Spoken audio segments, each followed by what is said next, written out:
And a good afternoon to you from Columbia, South Carolina, Brooklyn Casey High School on an 82-degree cloudy afternoon. It's time for Minutemen football again, ladies and gentlemen, as Palmetto Prep kicks off 2022 here at home, taking on Augusta United. Hi again, everybody. Chris Shima, glad to be with you with Reed Radke, our color commentator for this season. Reed, glad to have you. I know we're going to bring you in here in just a little bit. So first game for both of these teams, as you see the coin toss taking place right now on the field, and the start of a long home stretch to open up 2022 for Palmetto Prep. In fact, the first five, I believe, first five are going to be at home, and that includes a couple of conference games in weeks 4 and 5. So starting things off here on the 21st against Augusta United, and then next up Myrtle Beach Prep. We'll see them twice here at Brooklyn Casey, and also Brevard, who we're going to see twice here on the YouTube stream.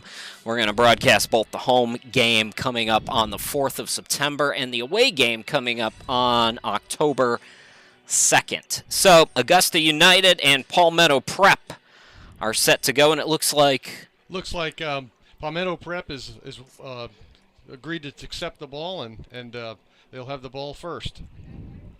So it looks like we're getting ready to go. Always exciting, the first one of the season, right, Reed? Yes, it is. Probably a lot of anxiety on the field. Well, there's a lot of stakes at this level. There's a lot on the line for both of these teams, and willing to make a good impression when you, especially this time of the year, we're a couple of weeks before college football really kicks off. And I know we got a lot of eyeballs, college coach eyeballs, on these first couple of games in particular. Absolutely. Coaches are going to try to get to know their players. The players are going to try to, win over their coaches and the respect of their teammates. Winning over their coaches, future coaches, past coaches, all of the coaches will be won over here today. Palmetto Prep, as we mentioned, is going to receive them. We're ready to get going here. Now, couple of weather things.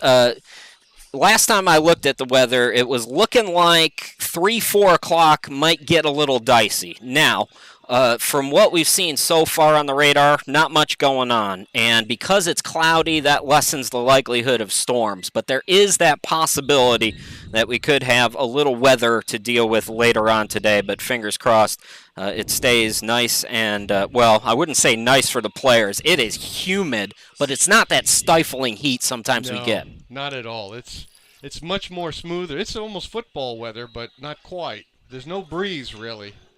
But hopefully that rain will hold off and we don't get that peering sun coming through that'll make it unbearable on the field level.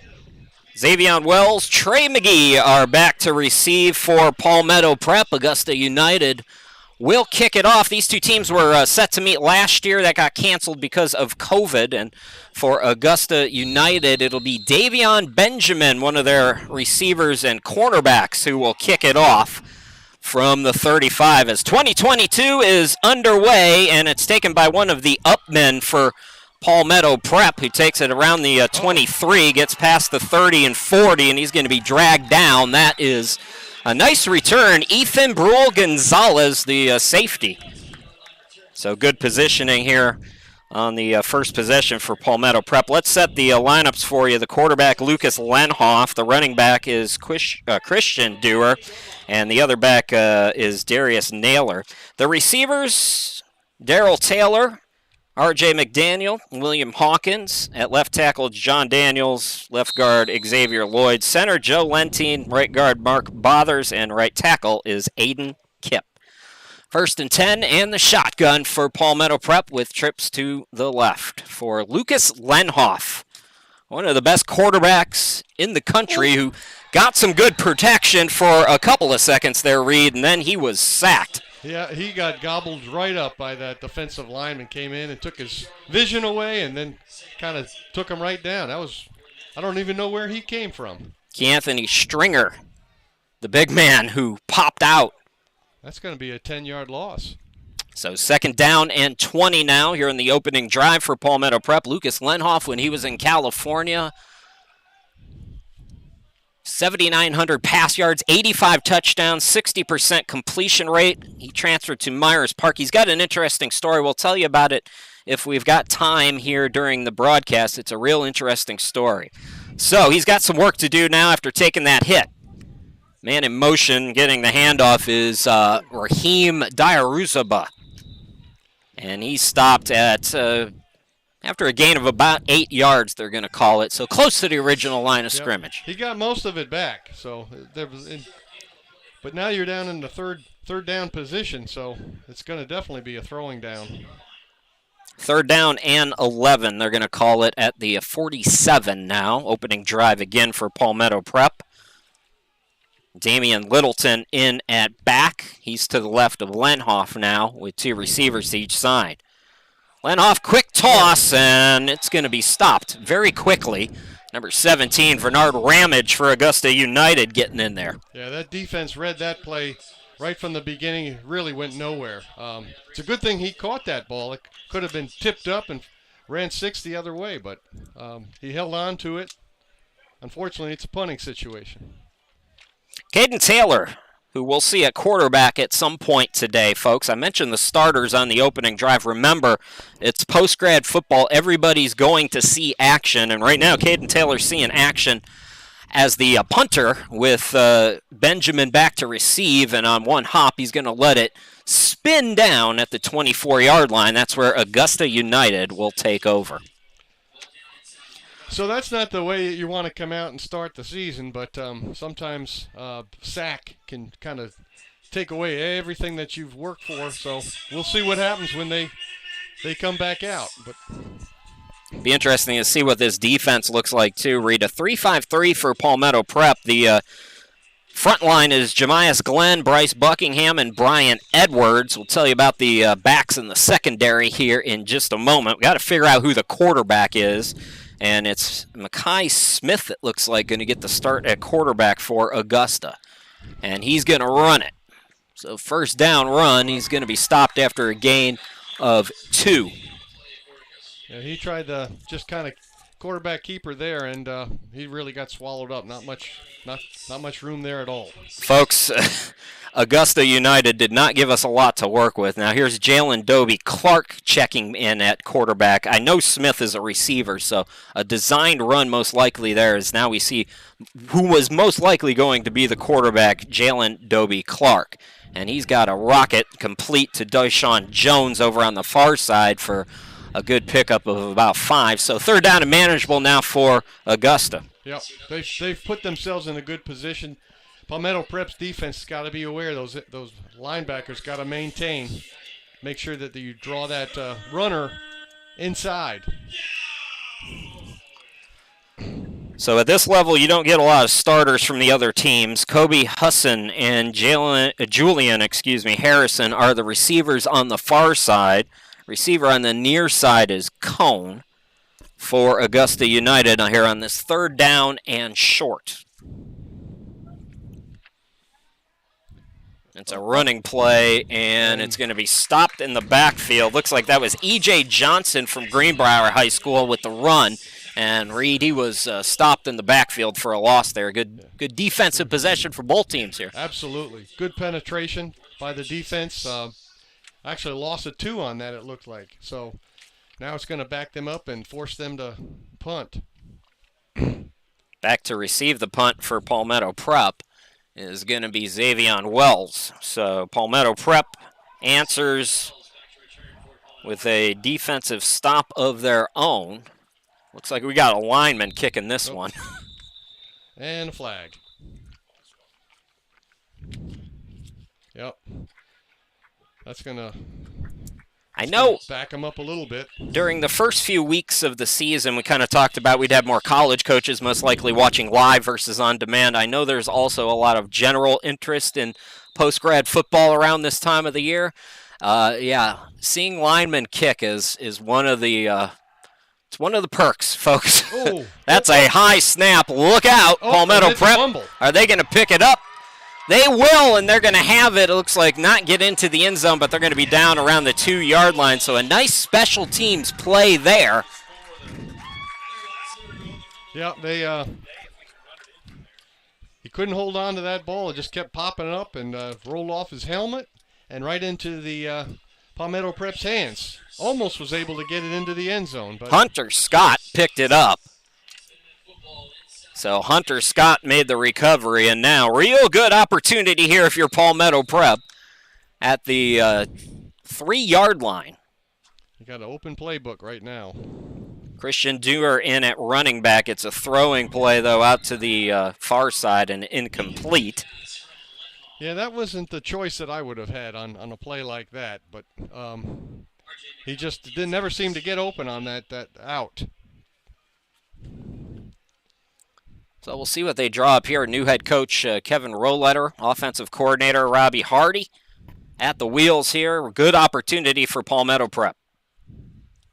Lenhoff, this time he's going to toss it over to Dewar, who takes it to the right side, and he's got himself a 3-yard score. Touchdown, Palmetto Prep. Yeah, that's a very difficult play to defend, and that took him right to the house on that. You know, you got Augusta has a hodgepodge of colored helmets out there, and it's almost somewhat confusing to the eye when you look out there. You're not sure who you're looking at because they have black, gray, gold, and they got one red helmet out there as well. Ornaments on a Christmas tree. That's right. So who's going to kick the extra? Oh, they're going to go for 2, it looks like. Lucas Lenhoff under center for this. Fullback Brian Hart in. And the toss again going to go to the right side, and I believe that was Damian Littleton who's in for 2. So 8-0 Palmetto Prep. We're going to step aside here, and we'll be back in just a moment. Do have a flag on the floor. Nope.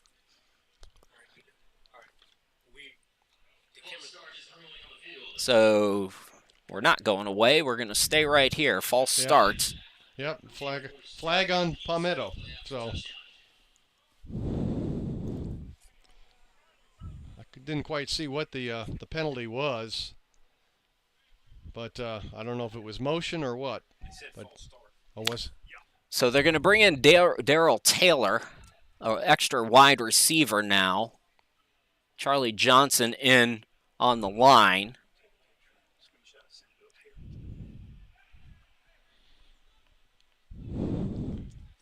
So still going for 2.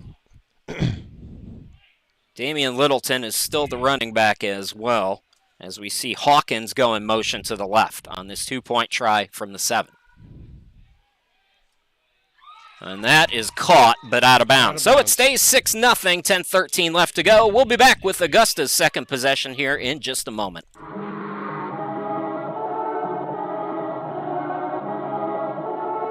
Excellent.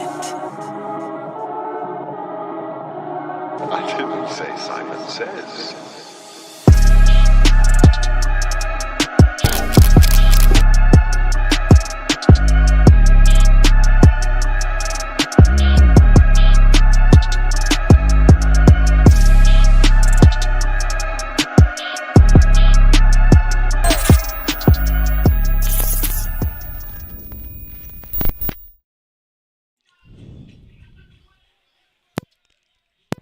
Chris Sheeman, Reed Radke, glad to be back with you here.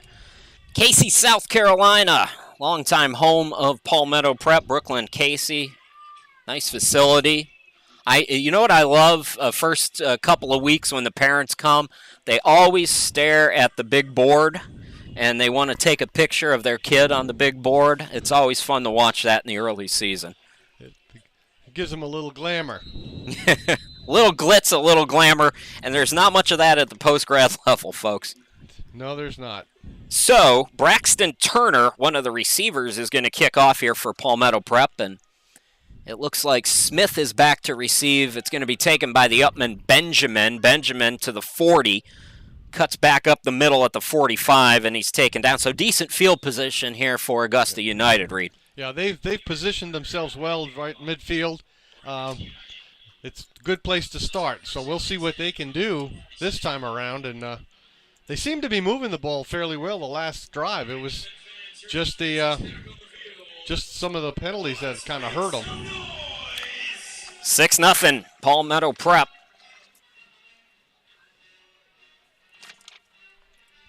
E.J. Johnson is the running back now for Augusta. Dobie Clark is still the quarterback. 3 receivers on the near side here on 1st and 10 from the 47. Pass is complete on the near side to Husson. And he drags defenders inside Palmetto Prep territory. He'll be down at the 46-yard line. A host of defenders there, but it was Trey McGee and Craig Joyner mainly making the stop. Yeah, it just looked kind of like a dead duck when the ball was thrown. I didn't know it was going to get there or not, but he grabbed it and kind of took about 4 or 5 tacklers over to the sideline with a good gain.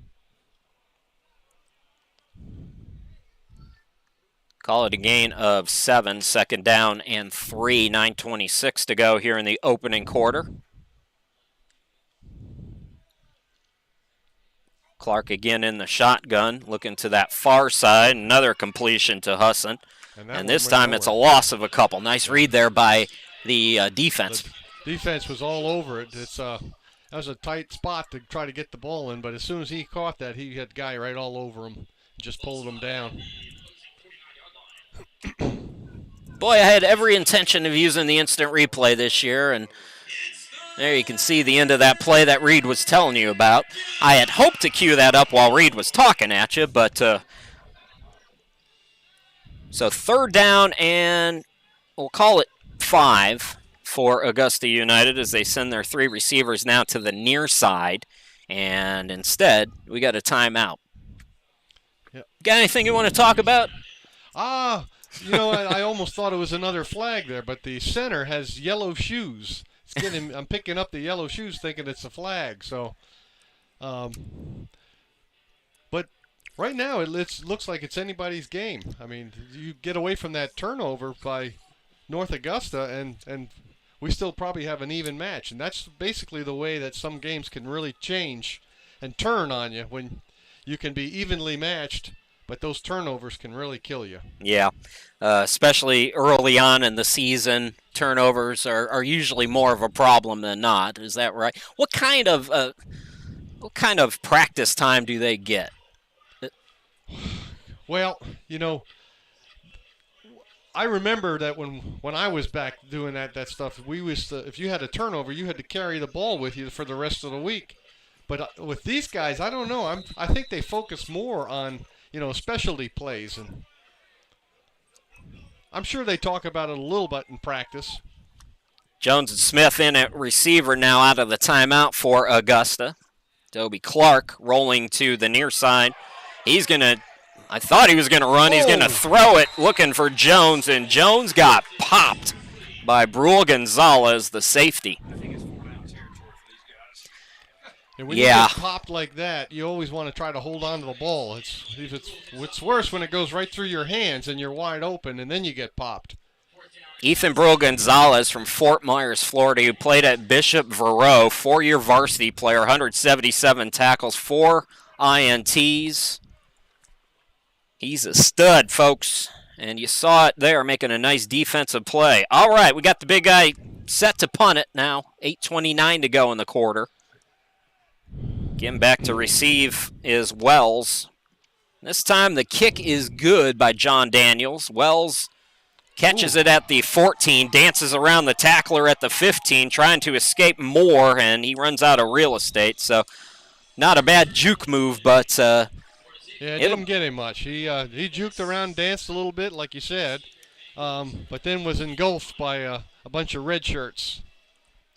Caden Taylor is in at quarterback now. Another California product. He's a dual threat. Pasadena High School last year, he threw and ran for 202,920 yards. Let me slow things down a bit. With 41 touchdowns. So he's in at quarterback right now for Palmetto Prep. I guess they wanted to change things up early and keep the defense guessing. Damian Littleton remains at running back. We saw Christian Dewar start the game, but Littleton was in on those 2-point tries. And we got more flags. Yep. I believe that's on Palmetto Prep. Offensive line probably moving or jiggling a little bit. So they'll get moved back. Again, and not a good way to start the first drive. These penalties can really hurt you.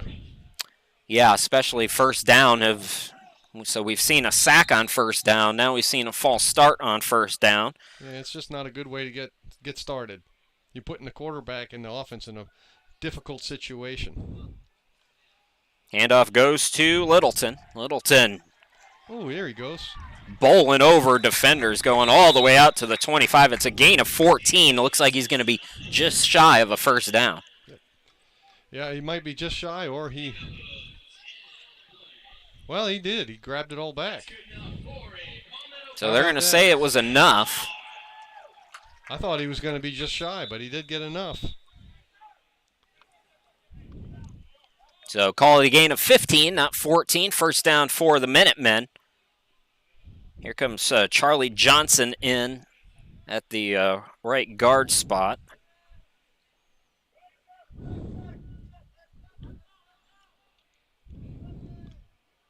Taylor's got Hawkins alone on the near side. It's another run for Littleton. Littleton ahead. Looks like he might have another first down. That's what it looks like. You might as well just keep doing what works. I mean, right up the middle. And he's taking a bunch of tacklers with him as he goes. So nice run there.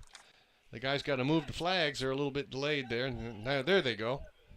I like I'm from Cleveland, Ohio, so I love my Buffalo people. Damian Littleton. Cardinal O'Hara. He was a 4-year varsity running back there. Freshman, junior years, 472 yards, about 5 yards a carry. This time it's a keeper. Remember, dual threat for Taylor as he gets it inside Augusta territory at the 49-yard line and another first down. Palmetto Prep moving the football here, Reed. That's right, Chris.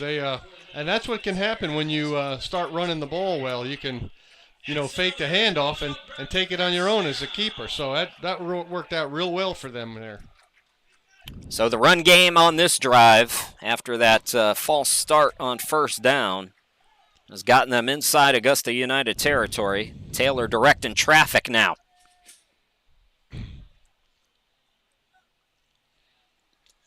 Littleton dances around the first defender. Keeps his shoes on as he gets 9 yards on this one.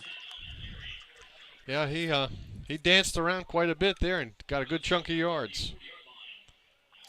Buffalo was so good to Cleveland when we lost the Cleveland Browns. Buffalo, the Bills, they hosted a Browns dog pound night every year during one of their home games. I never forgot that. Nobody in Cleveland remembers that, but I do. It's one of those, we'll rub your back for you. That was just, I love Buffalo. Handoff going to go to the receiver. It's Darrell Taylor on the near side. He's going to be stopped at, it looks like, the 34-yard line. Yeah, but he's got himself another first down, so they keep moving those chains. This is the way to do it. And at some point, you're going to be able to go back to the throws. You keep bringing them in like that, drawing that defense in, and that backfield's going to open wide open. Darius Naylor, the tight end, it looks like, is slotted now to the far side, 1st and 10 at the 34. Caden Taylor looking that way. Now directing traffic, and he runs right into the defender. It's going to be a stop there for Augusta United. Looks like Ramondo Williams making a nice defensive play. That was a good play there, a one-on-one in the open field. It was like a busted play, Chris. The receiver was covered downfield, and the quarterback had nowhere to go. And defensively, they did a nice job on that one. Loss of 2, we'll call it. 2nd down and 12 now for the Minutemen. Inside 5 minutes to go here in the quarter. Christian Dewar back in. He takes it to the far side, 30. 25 out of bounds right at the first down marker. We'll see where they mark it. Yeah, it looks like he might have gotten it, but that's another good run. The Minutemen really doing some fine blocking up front. There's a flag. And we've got a flag, so yes. It's coming back.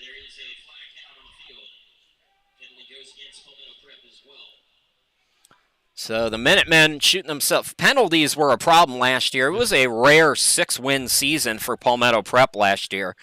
They started 4-0, but they had a lot of penalty problems last year. It killed a lot of drives in games that they should have won, and we're kind of seeing a repeat of that here in Week 1 in 2022. Yeah, Chris, those are the things that you want to try to eliminate in the off season and really focus on those to kind of get those out and change the culture, because one penalty can lead to a lot more. Caden Taylor again in the shotgun. Looks like maybe miscommunication there. William Hawkins had a hand in it, but different routes maybe, Reed? I don't know. I think one of the receivers went the wrong way because they were standing right next to each other. So somebody missed the Somebody missed the play on which direction they were supposed to go. And, of course, then they had two defenders there as well. So Naylor collided with Hawkins, and now it's 3rd down and long for the Minutemen. 4:23 to go here in the second quarter. Littleton back in at running back. Almost be better to run the ball here. Yeah, it's definitely 4-down territory if you can get positive yardage. Oh, a drop right there on the near side by Raheem Diarusaba. And there's another flag down at the line of scrimmage. It looks like it's on Palmetto Prep. Now, this is the interesting thing. Caden Taylor could kick it if they take the penalty. If they don't take the penalty, then maybe go for it. I don't know. You're kind of in the weird area. Both teams, what do you do? Right. I think the defense has been playing well enough that you might want to think about. But then again, you don't want to give them the opportunity of a half field and then have a 6-6 tie score. So that's one of the things, folks. When you're at the post-grad level, you don't always have great special teams and kicking games, and it's Caden Taylor who will punt it if they do punt. Okay, well, multiple penalties make it a little easier. Yeah. So Caden Taylor will kick it. Davion Benjamin is in the secondary. He will likely back up to receive this now. Again, they're going to look like they're going to go for it here, folks. Trust me, they're going to kick it. Oh, no, it's still 3rd down. Okay, so still 3rd down. Hawkins with the catch. Minimal yardage there. I don't know why I thought it was 4th down. I got myself confused. I think it was because of the different flags that had come in, but they didn't gain much after that anyway. So now you're in a definite punting situation.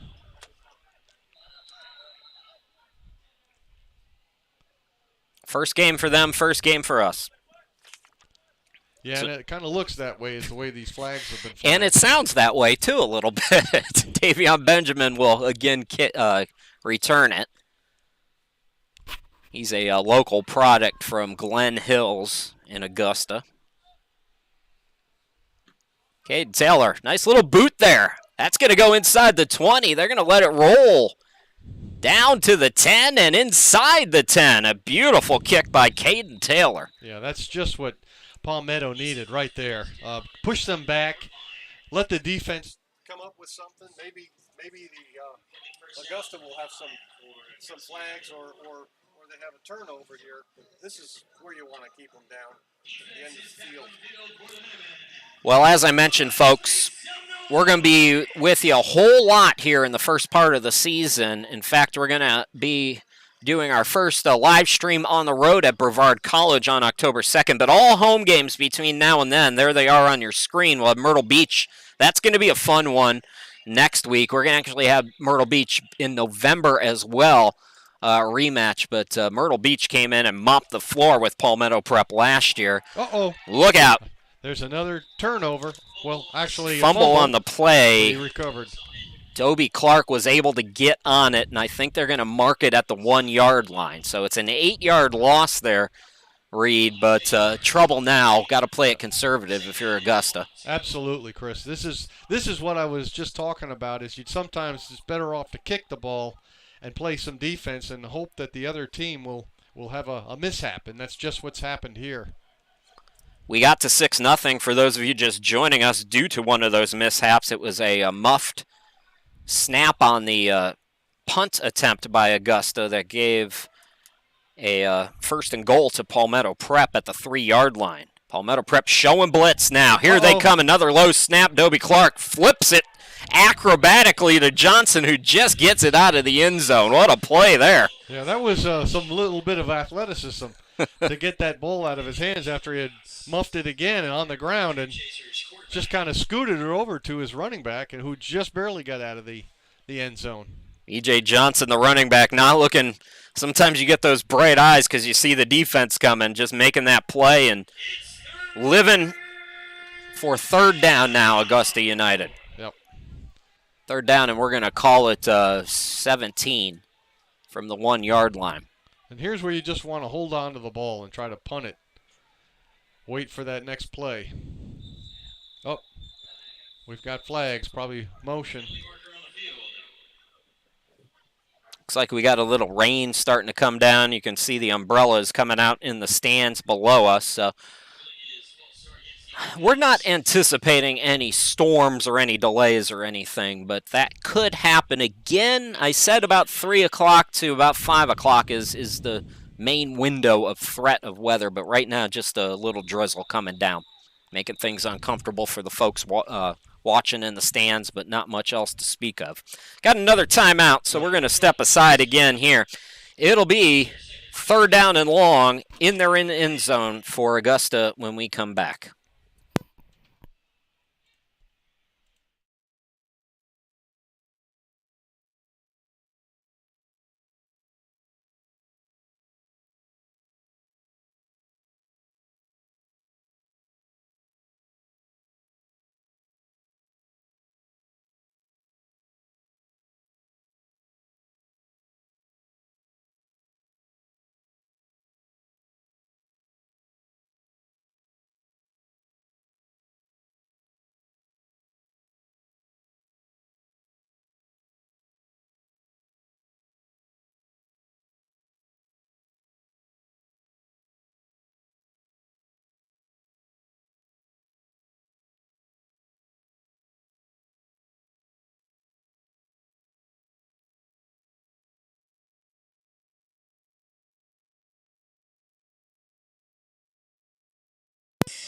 We got a second down and 19. Chris Sheeman, Reed Radke here with you. That was my shameless self-promotion. So, backed up in their own end zone, Jalen Dobie Clark and the offense with some work to do. Johnson, the running back, to his left. He's got the green helmet on if you're color coordinating back at the house. And here he goes. And I called it. I called it during the timeout. It's a safety for Palmetto Prep. Yep. And that they got engulfed. They were feasting on him right there. What did I say during the break, Reed? He said there was going to be a safety, either this play or the next. So, nicely done there by the defense. There were a host of players in there. I believe I saw Hunter Scott, one of the linebackers, in there. In fact, let's see if we can't run that back real quick while these two teams trade sides. Yeah, and then maybe they saw that green helmet and they got hungry. They realized that was the guy that was getting the ball, and that whole host of defenders got in there and swallowed him. He had absolutely nowhere to go. I mean, great penetration there, as you see on the replay. So Palmetto Prep now leading at 8-0 with 1:36 left to go here in the quarter. And overall, we've seen some sloppiness. We've talked enough about that, I think, but a pretty good start to the game for the Minutemen. Absolutely. Right now they're back to where they should have been with that 2-point conversion had it not been the penalty. So you're sitting at 8-0, and you just got to throw out what's happened already on offense and say, okay, let's start over. Let's get this drive and make it positive instead of the first two. And that stuff happens. Once you start making those plays, everybody gets involved, and then it becomes like more of a flow. Okay, back to receive for Palmetto Prep. Christian Dewar and Trey McGee. It's going to be taken again by an upman around the 37-yard line. And Palmetto Prep already has it inside enemy territory. It was Trey McGee who was lined up actually in that upman position. And he's going to be taken down hard at the 45. We'll see where they mark it. Might be closer to the 40 there, Reed. But a nice return. Oh, it was a great return. He certainly didn't appreciate getting almost horse-collared and thrown out of bounds. You saw the talking going on there. But that's if they can keep away from some of those mindless penalties where they get too hot with each other, I think we'll be okay. So Caden Taylor remains the running back. Chandler Crooks is in at receiver nearest to us. And I can't see the jersey number to tell you who the running back is, but Augusta United trying to get a player off the field. I don't see a flag down as it's a running play. Christian Dewar is the running back, and he gains about 5 yards. Yeah, they got a gift there because the umpires didn't see him, and he was definitely on the field. He had 2 steps to go when he hiked that ball, so that was a gift there. But a nice gain on first down. Christian Dewar, we haven't told you much about him. Another Buffalo player. Oh, all right. We got more Buffalo players in the backfield for Palmetto Prep. Christian Dewar, Williamsville South. He played a bit of everything. 1,322 yards, 8.5 yards per carry. It's a fake to him now, Taylor, on second down. That pass is just complete to Parker. Jacob Parker takes it out of bounds inside the 20. Yeah, that was a well-run play. Just got that ball over the defender's hand, and a wide open run there for him to get about another 10 yards. Oh, we got the end of the run. Folks, when you're the broadcaster or the instant replay guy, things are a little tough. Okay, but anyways, 1st and 10. Now here's Dewar escaping another tackle in the backfield and gaining positive yards, and that should do it for this opening quarter as we've got 9 seconds left to go. So a Christian Dewar 3-yard touchdown run made it 6-0 at the 10:13 mark, and then a safety just moments ago, and Palmetto Prep leads 8-0 is the correct score on your screen after 1 quarter of play. You're watching Minutemen football here on YouTube. We'll be back with the second quarter in just a moment.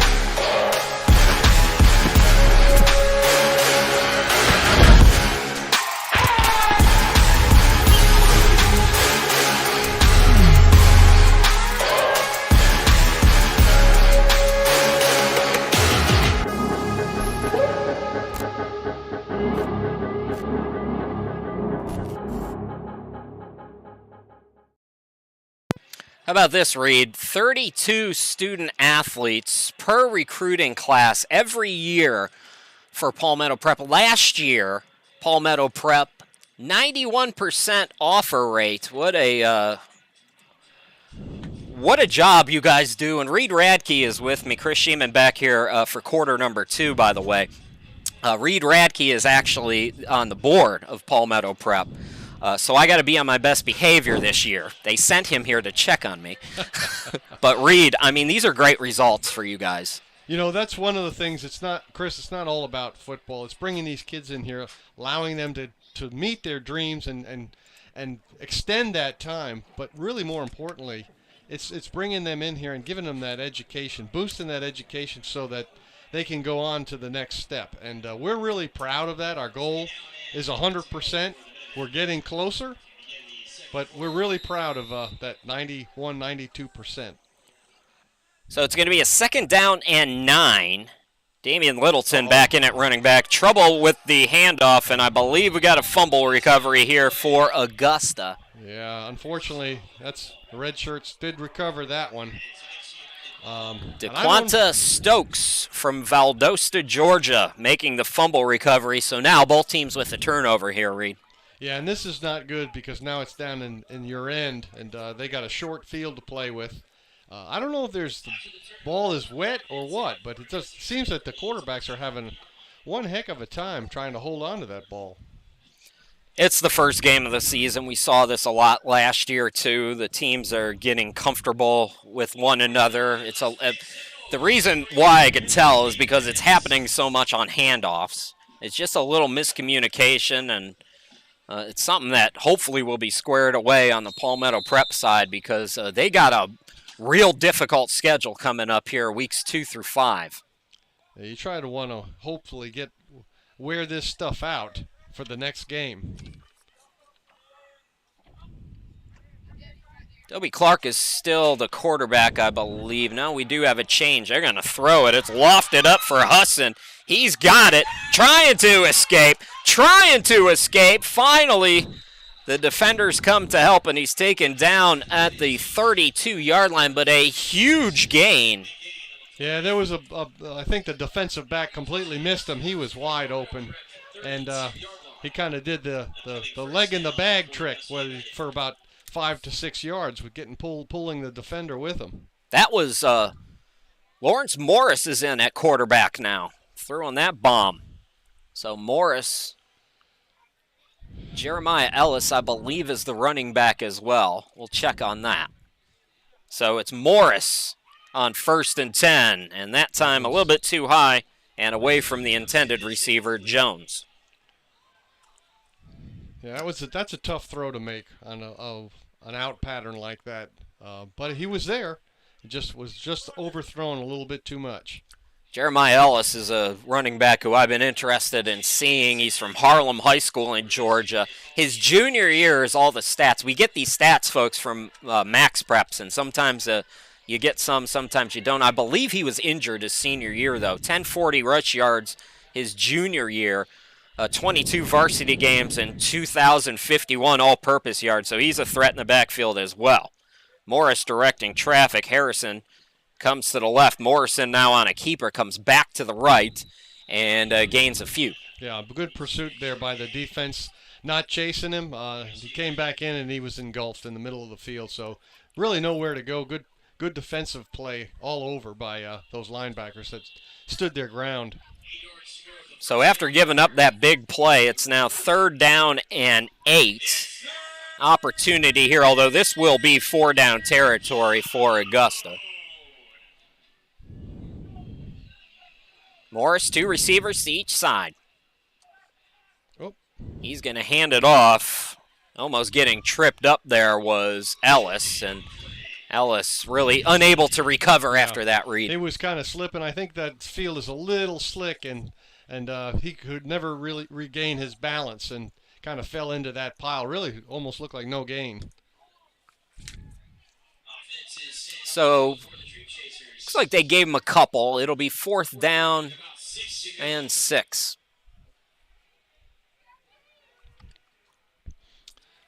Defense has got to play with their heads on this time.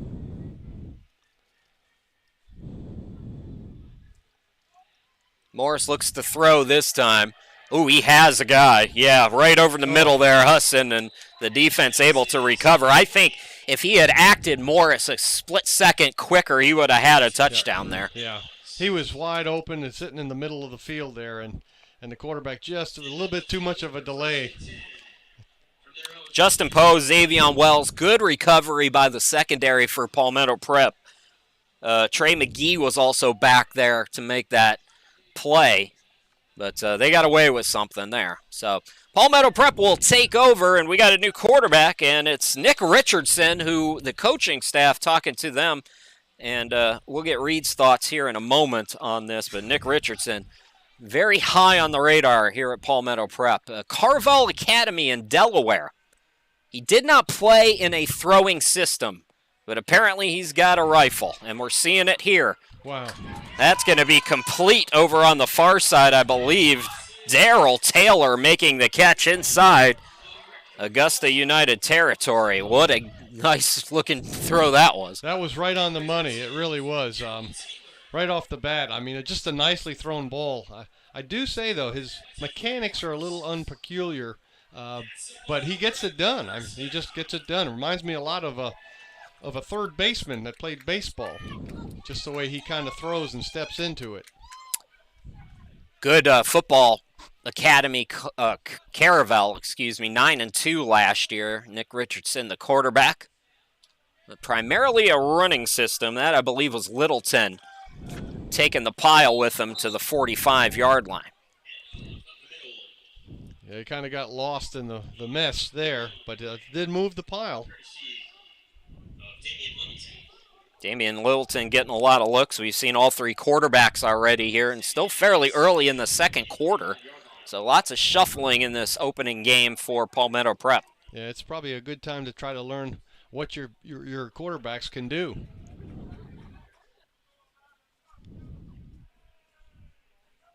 Richardson again in the shotgun. 2nd and 7, looking on the far side. Thrown high, looking for R.J. McDonald over there, and he collided with the defensive back Nigel Davis. Good sportsmanship there on the incompletion. Yeah, the ball was there. The defender made a good play, just knocking it out of his hands. So now they're going to be in that third down situation. Let's see how Nick does with a third down setup here.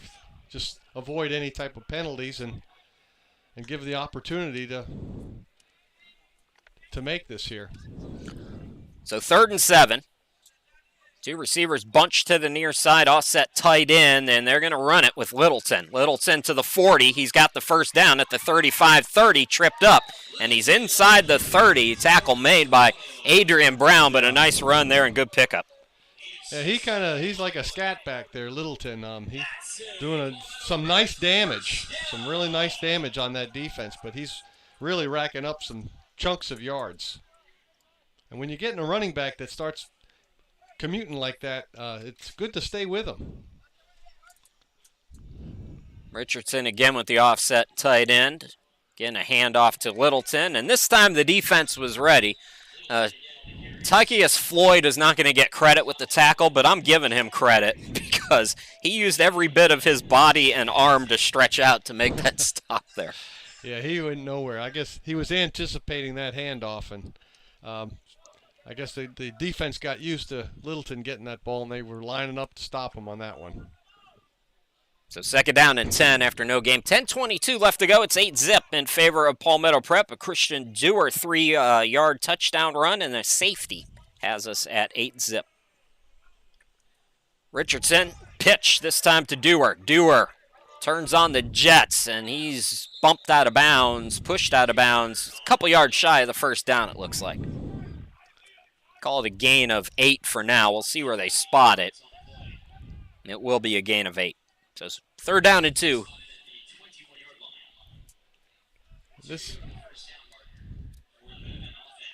Hopefully they'll slide in here, and then another run probably would. William Hawkins has moved closer. Richardson again, handoff. Big burst by Dewar.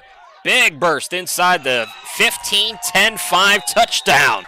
Boy, it looked like he was going to be wrapped up at the 10. Instead, it's a 19-yard touchdown run for the Minutemen. Yeah, that was a very impressive run. He dropped his shoulder about 5 yards out and pulled the defender with him. So that was a good drive. Very, mixed it up a little bit in the air and on the ground. And I'll tell you, Littleton is really opening up some holes for everybody. Christian Dewar has his 2nd touchdown run of the game.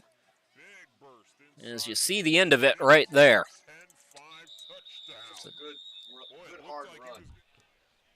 Looks like timeout going to be called here by Palmetto Prep. We'll step aside here briefly as we wait for the extra point try.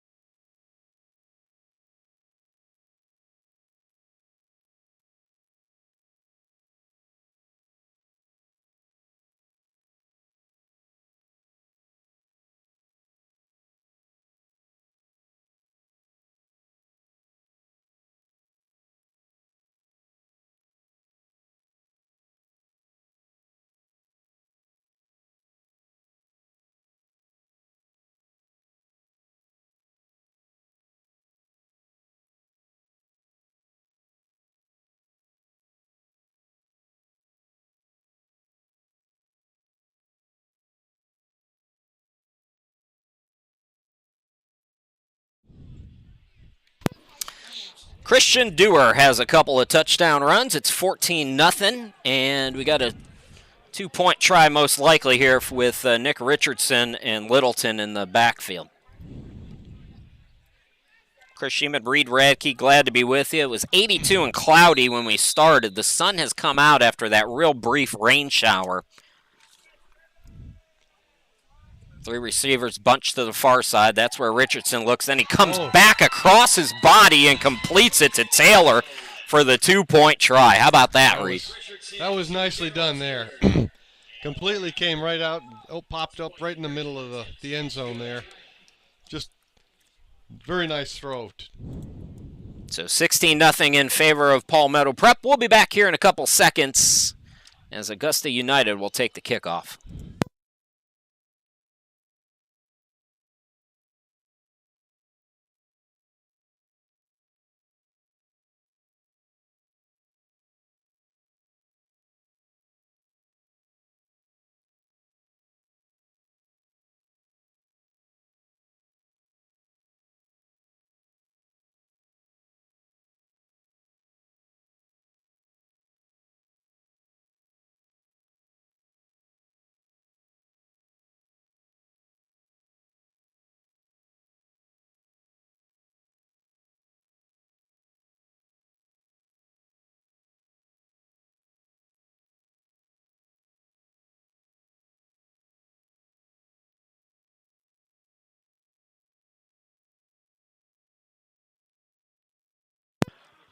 Ready to kick it off is Braxton Turner.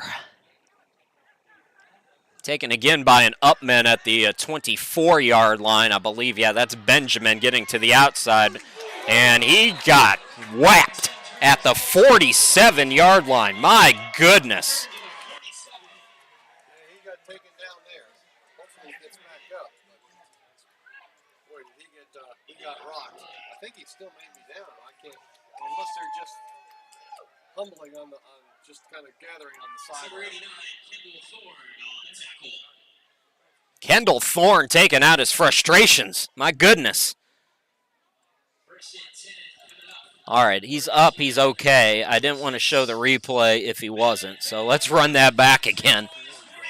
Yeah, that's like getting decleated there. You're doing great. You're having a great Sunday, and then pap. That'll wake you up. Still a good field position for Augusta United as they take over. It looks like it's Morris again. That's the quarterback, and Ellis as the running back. And again, it's Morris looking to throw on the near side. Pass is complete to Smith. Smith is out of bounds at the, let me correct. I think that's a 1. And if it's a 1, that's Jones. So Jones catches it at the 50-yard line for a 4-yard gain. 9:15 and counting here in this second quarter.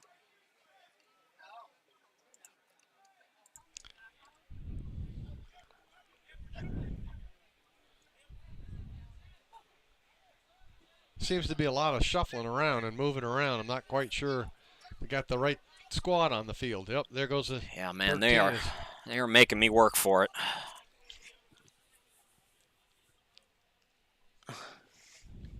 I believe J.V. Brookins has come in at fullback. They better hurry up with the snap. They're going to run out of time. So in motion now is Jones. He gets the handoff. He's got some room, and it looks like he's got the first down. Tackle on the play by Tyler Lassiter, but I believe it's a first down. Yeah, they're going to give him that. He's motioning to the flag guys now that it's move to the for the first down.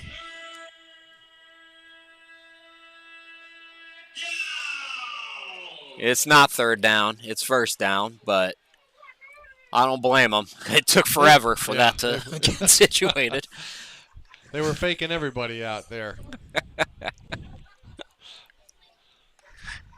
That's okay. We wanted to hear him shout his voice. So, 7:49 left to go. He was ready to get that crowd pumped. And it's first. They can be pumped for first down, too. Absolutely. And there you go. See, it leads to a penalty.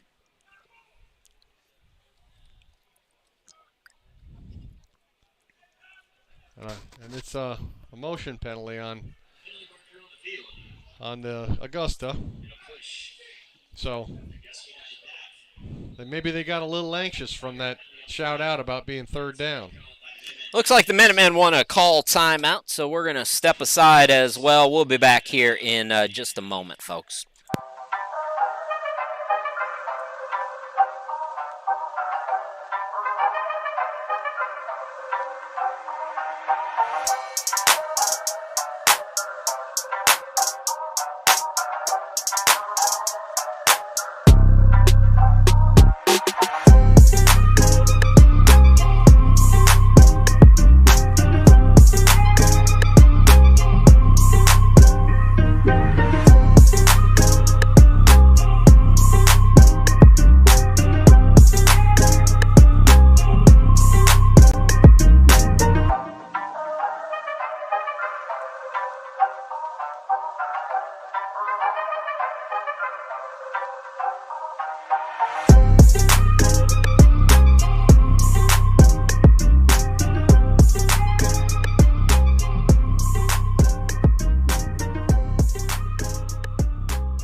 Back for 1st and 15. Augusta United still has it in Minutemen territory after that penalty at the 49-yard line. Chris Shima, glad to be with you. Morris rolling to his right once again. Pass is caught at the 43-yard line by Smith out of bounds.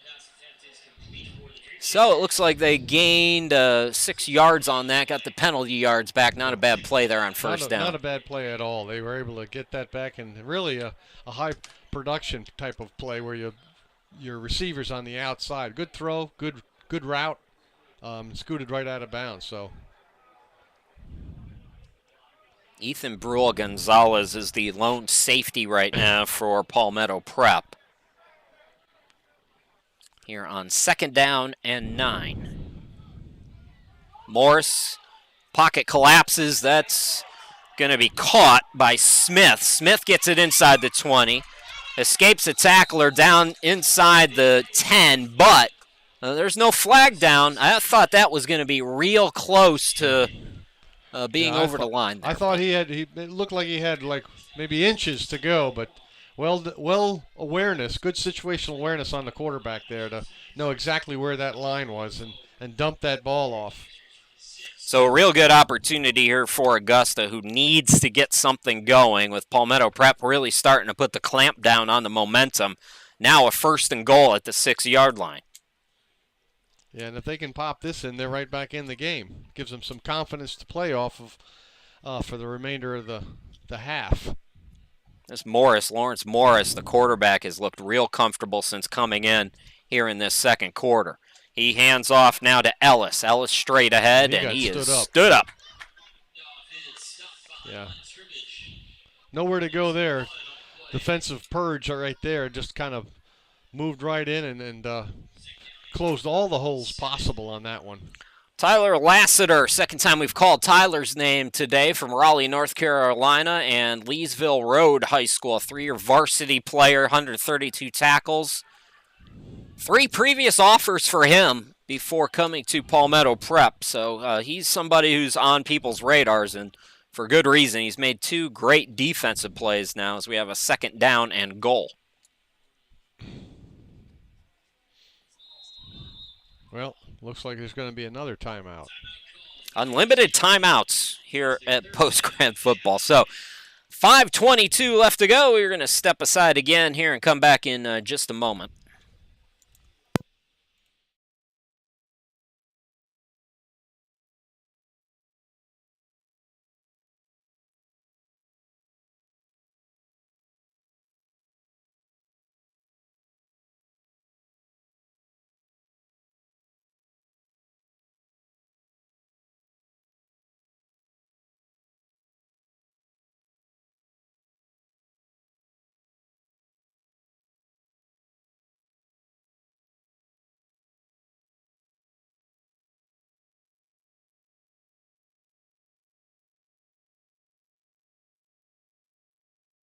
That's me, Chris Shima. Glad to be with you. Reed Radke alongside me. We got 5:22 to go here until halftime. Good start for Palmetto Prep. They lead at 16-zip, but trouble right now as Augusta United knocking on the door. They have a 2nd and goal from the 7-yard line, and Lawrence Morris, the quarterback, has looked real comfortable since coming in for Augusta. He's going to look over, double pump fake, throw to Ellis, and Ellis is in. Yeah, touchdown for Augusta United as Jeremiah Ellis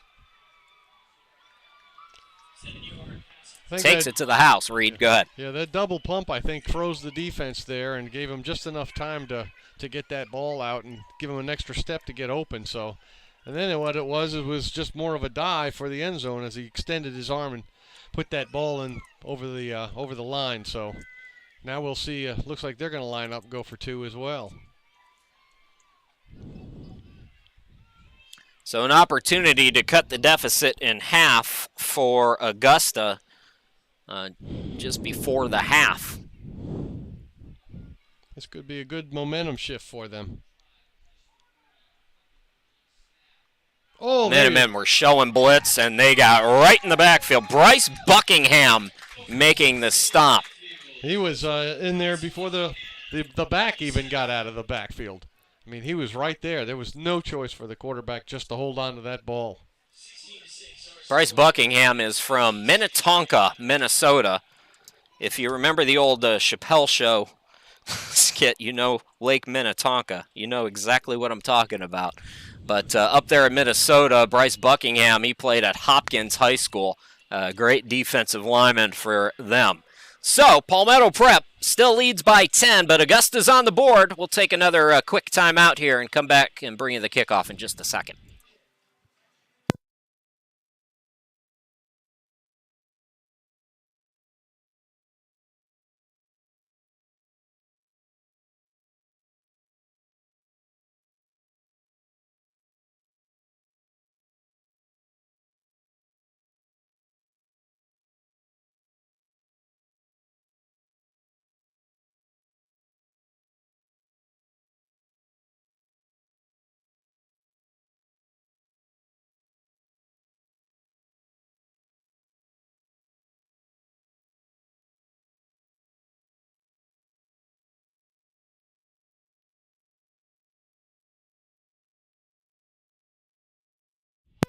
Welcome back, everybody. Chris Shima, glad to be with you.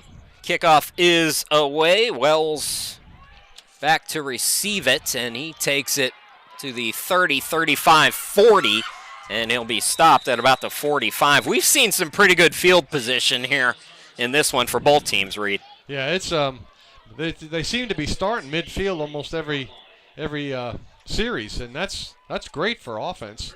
If you can avoid the penalties and the turnovers, I mean, it gives you a half a field to just drive down to that for a score. So let's see what Palmetto Prep can do on this series. Nick Richardson remains the quarterback. Richardson, I'm told, was injured his senior season, so he was limited in the amount of games he got, but already getting some D1 looks.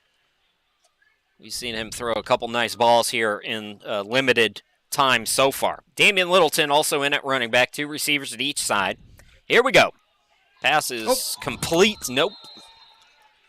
Did he hang on to it? He did not. Probably a wise decision to let it drop. Yeah, that would have been a loss there had he held on to that ball. That's ones that you don't mind dropping when your defenders are three of them that are on top of you before the ball even gets there. Aaron Cuthbertson, was the intended receiver there. So second down and 10, and again a wise decision because you go from second and possibly 13, 14 to second and 10. Littleton straight ahead, gains a few. Yeah, the guy got him around the ankles and he had nowhere to go. That was all he could do is just kind of drag him over to that extra yard. But really nothing there. DeQuante Stokes, second time we've called his name on a tackle, the linebacker. Third down and 8 for the Minutemen. I don't think they've had a 3 and out yet. I can't remember. I think maybe it was the first series they had the 3 and out. Richardson throws it high, but it's caught at the 40-yard line for a first down over on that far side. That was Raheem Diarusaba. That was a very nice throw there. Yeah, that's the second time Nick Richardson has looked real good, especially throwing over to that far side. He seems real comfortable going that way. Approaching 4 minutes to go now, 1st and 10 inside enemy territory for the Minutemen. Here's Littleton again, straight ahead for 4. If he could get that shirt tucked in, he probably could have had himself some more yards. It gives the defenders a lot to grab onto and slow them down. So the two backs we've seen today, Christian Dewar has 2 touchdowns. Damian Littleton has gotten, I would say, more of the work, though. Both of them are from Buffalo. It's the sauce, man. And Here he goes. is now with a big run, Littleton. First down and then some to the 28-yard line. And it looks like he's the workhorse, and then Dewar's is getting the glory. And here comes Dewar's back in. Correct. So, boy, but I'll tell you, Littleton's got to get that shirt tucked in. Aaron McLeod in as receiver on the near side as well. They look to the far side, and that pass is deflected. Nice break up there, Nigel Davis. That was very well with a defense there. Good play. He played at Hepzibah, which is a fairly well-known school in Georgia.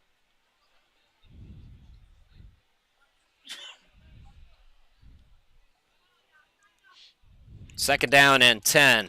2:51 to play here until halftime. Fake now in the end around Diarusaba to the 20 and out of bounds at the 16-yard line. So that will be a first down for the Minutemen, Reed. Yeah, that was a well-run play, very well executed, and the receiver on the left side did one heck of a job blocking that defender so that he could get around him. Sometimes that goes unnoticed, the blocking of a receiver, and that was well done there.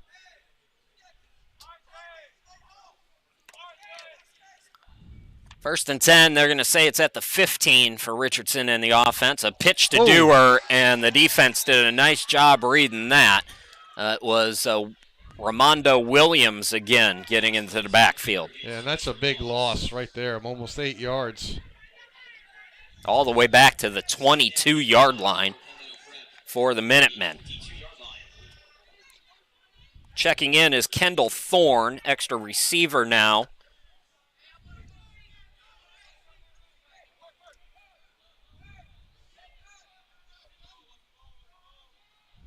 He's slotted closest to the left tackle there on your screen. Clock continues to move. Minute 37. Handoff to Dewar, I believe. Got a couple of the yards back. Correction, it was Littleton again. So that'll bring up a third down and long here, Reed, with a minute 22 and counting. You know your opponent doesn't have a lot of timeouts. Are you thinking 4-down territory here, maybe run again? Oh, absolutely. This is definitely a 4-down territory. Try to keep the momentum and the pressure on them. But do, a nice run play, a nice safe play would I think, be sufficient here. They're going to bring in an extra, or actually Joe Lentine, the center, coming back in. All right, and here we are, ready to go again. I believe Naylor, who's a bigger receiver, more of a tight end, is also in. They are going to throw. Richardson throws high, looking for Naylor, incomplete, with just 41 seconds left on the clock. So they did run some time there. Yeah. And now on fourth down, you're going to go for it here and hope for the best. Yeah, now you have to throw it almost. I don't believe they have any timeouts left. But this really kind of puts you in a throwing situation now. So they have to get it to the 6-yard line.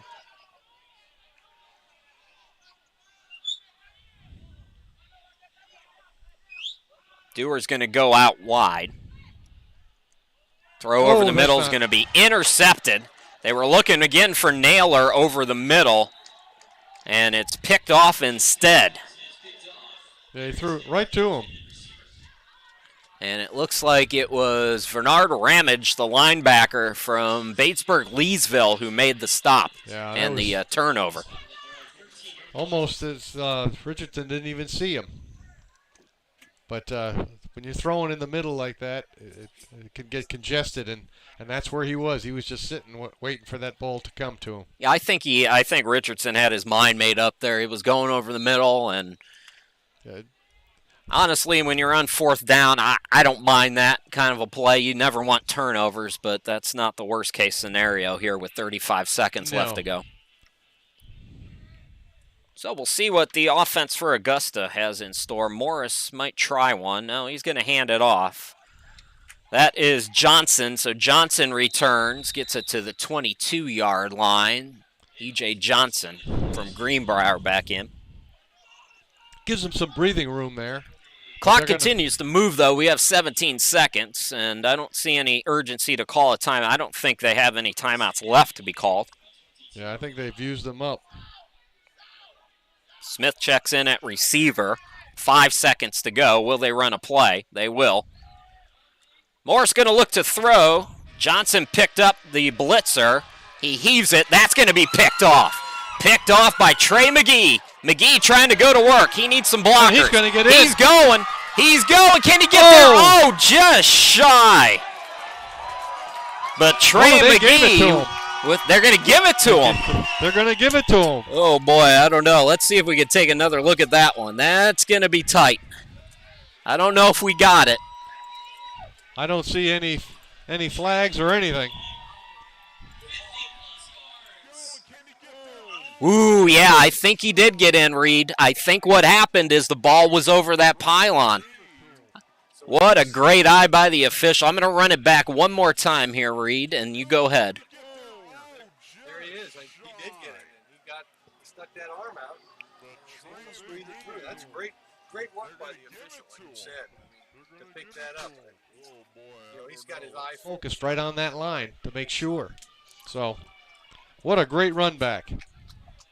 So Trey McGee, 55 yards. As time expires, and boy, if you're Augusta, I mean, credit them, they went for it. The 2-point is going to be no good, and we've come to the half. So 22-0 in favor of, 22-6 in favor of Palmetto Prep, thanks to Trey McGee's 55-yard interception return for a touchdown. Recap the scoring real quick. In the first quarter at the 10:13 mark, after a turnover on a botched punt attempt, Palmetto Prep got it 1st and goal at the 3. Christian Dewar scored to make it 6-0. A safety towards the end of the first quarter made it 8-0. Then Dewar again from 19 yards out with 9:32 to go until halftime. Made it 14-0. Taylor had a 2-point conversion catch to make it 16-0. Then Augusta got on the board. Morris to Ellis with 5:16 to go in the second quarter. 2-pointer was no good, so 16-6. And we go to the half after that interception return for a touchdown. 22-0 Palmetto Prep. We'll take the halftime break. We'll be back in about 15 minutes for all the second half action. You're watching Minutemen football here on YouTube. We'll be back in just a little while. Don't go too far.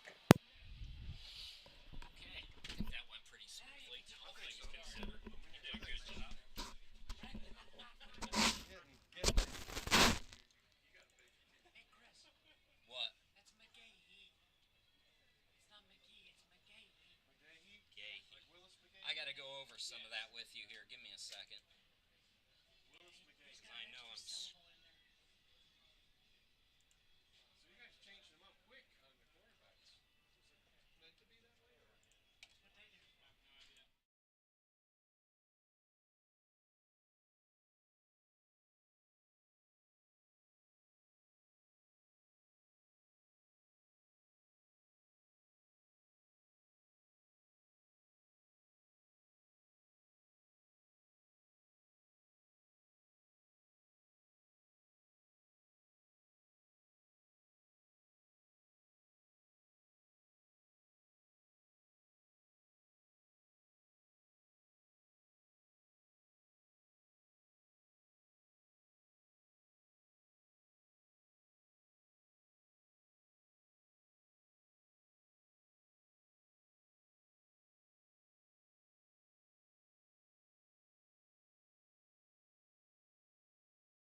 Start of the second half. Palmetto Prep received first, so they'll be the ones to kick it away. It's 22-6. Palmetto Prep over Augusta United. Chris Sheeman and Reed Radke back here with you. Seeing the clouds puff up, and I checked the radar, we are literally surrounded by thunderstorms. But it looks like Columbia is going to escape it, at least for now, so that we can get the game in. Nope. The kick is away, and it was bounced by Brown, so fumbled by Brown, pick up by Benjamin, who ran sideways with it, and gained a few trying to get to that outside edge. But for the first time, I believe, a kickoff is stopped inside the 40, Reed. Yeah, this could keep them out of that midfield area for the first time. So good coverage there on the Palmetto Prep to maintain them from gaining any more yards than they did. So Augusta United is on the ball, and I believe they have Dobie Clark back in at quarterback, and Johnson in. We've seen a lot of Morris at running back. Low snap gets away, and Johnson falls on it all the way back at the 24-yard line. Well, that's a tough move, but again, there's those bobbling snaps and mishaps that Augusta's had almost all game. If you're just joining us, 2 touchdown runs by Christian Dewar and a Trey McGahee interception at the buzzer to wrap up the first half. He ran it back at least 55 yards. That's what I have him at. It might have been more. Second down and very long now. 19. Handoff goes to Johnson. Escapes a tackler. Escaped the first, not the second. Nice wrap up there by Craig Joyner from Baltimore, Maryland. Yeah, he wrapped him up good there. Looked like he almost was going to be able to escape outside and gain some more yards, but he shut him down. Just a good, solid tackle there.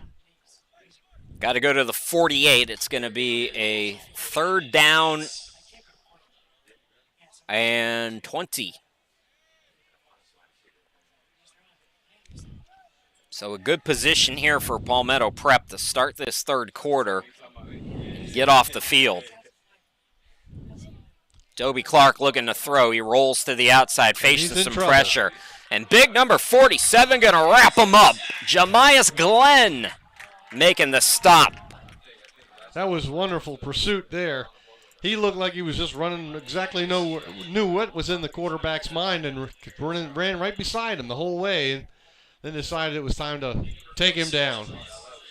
You can see what Reed's talking about here. We got the tail end of that, but really good penetration by the linebacker. So, nice 3 and out there for Palmetto Prep to start this third quarter. And now it's going to be Wells standing at the 50-yard line. And the big guy, we believe it's Mark Bothers. It's hard to see that jersey number for Augusta, so apologies if that's not correct, but he's going to give it a try again. Good snap that time, and the kick is, that's not a bad kick. Not at all. Fair catch made by Xavier Wells, but that was a nice kick there. Got him out of trouble. I thought that there was going to be running into the kicker, but he was able to hold himself up and just avoid that. That would have been a disaster for Palmetto Prep. But I want to make sure that I give him the props. It was actually Anthony Stringer who did the punting. So yeah, it was a good job. I mean, he had a lot of pressure on him as he was unloading that kick. 2 guys right in his face. Still good position here for Palmetto Prep inside enemy territory at the 40-yard line. Lucas Lenhoff back in at quarterback. We saw him for a couple series in limited duty. He did start the game. Play action. Slant over the middle to R.J. McDaniel is complete. Flag down, though. As of now, it's a first down. Right. Not quite sure where this one was. If it was a face mask or what, but it came from the backfield. So a penalty on Palmetto Prep will back them up. That's too bad, too, because that was a well-run play. settling in the offense there, and then you get a 5-yard penalty on that.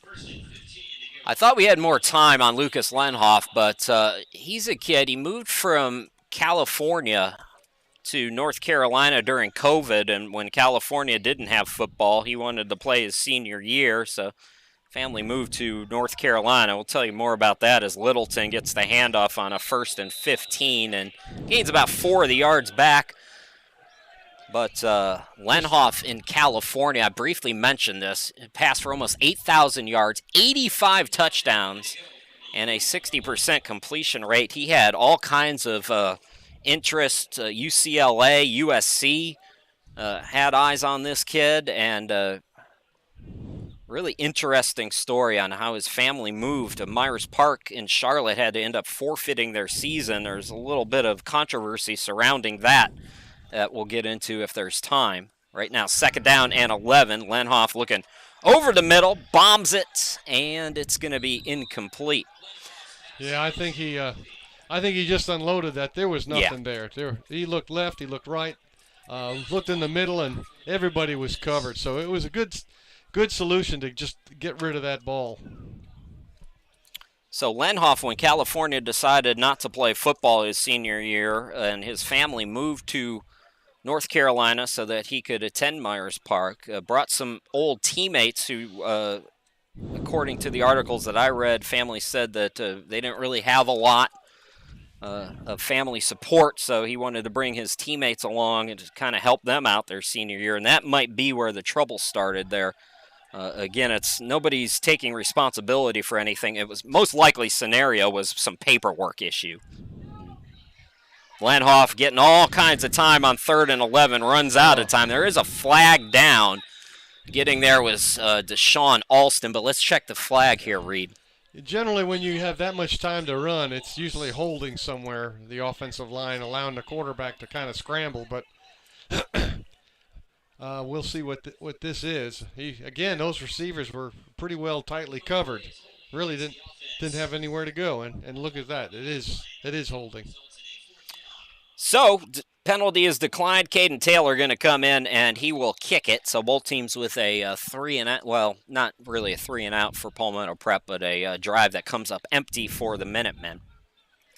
Again, in a good field position, just kind of it went south on you because of a penalty. They started going backwards rather than keeping that momentum going. So Taylor will kick it away. Davion Benjamin is back to receive, and that kick is blocked. Great penetration there by DeQuante Stokes, and Augusta's going to have good field position. Yeah, he came right through the middle. I mean, I don't think he was even touched when he got through that line. Right there, right in front of the kick. So good momentum shift for Augusta there. So anyways, let's put the bow on this Lucas Lenhoff thing. So the young man really has had a rough couple of years. And like I said, I've read every article that you can read on this. And Charlotte and their news media had a lot of different stories on it. You can't blame a kid for wanting to play his senior year. And if your family has the means to make a move, make a move. I've moved several times myself, so but you got to get the paperwork right. And there's some discrepancies, either the parents or the administration. Somebody didn't do something that they should have done, and it ended up forfeiting the Myers Park season, as you see that incompletion there. So not great, and certainly not what you wanted when you left California, I'm sure, and you brought your teammates, a couple of teammates, that is, with you. But this is a Lucas Lenhoff who I'm sure some of you who might be tuning into this broadcast specifically to get a look at him, and he's very talented quarterback. We are three very deep talented quarterbacks here at Palmetto Prep. But that Lenhoff story was very interesting. And it's good to see that young man getting another opportunity, because he'll end up somewhere. There's no doubt. 2nd down and 10 now. It's going to be a run for Morris, who's back in. Flags are down. As of now, he has a nice gain of 11 and a first down. I think this one might be coming back, though. I think there was a little bit of holding going on with Augusta, so they'll be coming back. But that was a real nice run, Chris. The hole wide open. But again, it wasn't a designed run. It was a play that the defense was doing great with covering the receivers, and quarterback tucked and ran. By the way, I mentioned the quarterbacks. They're going to end up somewhere. I don't guarantee anything, but we do know that 22 projected D1 players on this year's roster, and that number will likely grow as the season goes on. Give a shout out to all of the guys who left last year. At the JUCO level, I do basketball, and when those players move to the four-year schools, I can recognize them individually. Palmetto Prep has so many people that end up moving to four-year schools, I can't possibly talk about them all, but a shout out to those kids. A quick completion, Adrian Brown on the far side with a nice gain, and he stays in bounds for a first down and then some. It looks like they're going to mark him at the 32-yard line. Nice gain there. Yeah, that was a well-executed play on that thing. So they just shy of that first down. So we'll see if Palmetto can keep them from getting that first down. Yeah, the pylon was moved a little bit there. So 3rd down and 2 instead. Uh-oh. Low snap again. The snapping has been a trouble. Day Clark is back in. Oh, Dobie no. Clark. The pass is juggled, completed by Smith. He fumbles it out of bounds. So it's going to be a first down, but what a sequence there. That was almost like a circus act where this ball just seems to have a lot of slippery to it. Quarterback can't seem to hold on to it, and then when you saw a throw that looked like it was going to be picked off, it got popped back up, and the receiver grabbed it, and no one was there, and then he almost made it to the house. Folks, this instant replay, I've been doing this for 3 years. I've had this instant replay. It is the bane of my existence every time. It will be better next week. But you saw part of that play there that Reed was telling you about. So Dobie Clark back in at quarterback with Johnson. Another low snap. Dobie Clark going to keep it, get inside the 5 down to the 4-yard line. I'll tell you, if that's one thing, if I was Augusta, I would be working on snaps and handling all next week. They've got to help themselves with that. They really are shooting themselves in the foot. They're going to be home on Saturday, so a short turnaround without that extra day for Cornell Harris and company. I promised Cornell I'd tell a story, too. Might do that if they score here. High pass, wow. Looking for Johnson, and all over it, guess who? It's Tyler Lassiter yet again. Yeah, he just seems to have his eyes set on that ball, and we've got another flag down, so we'll see what happens here. I believe it's on Augusta, but nope. Well, I guess I'm wrong on that one.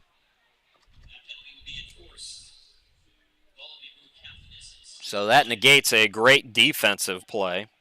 Yes, it does.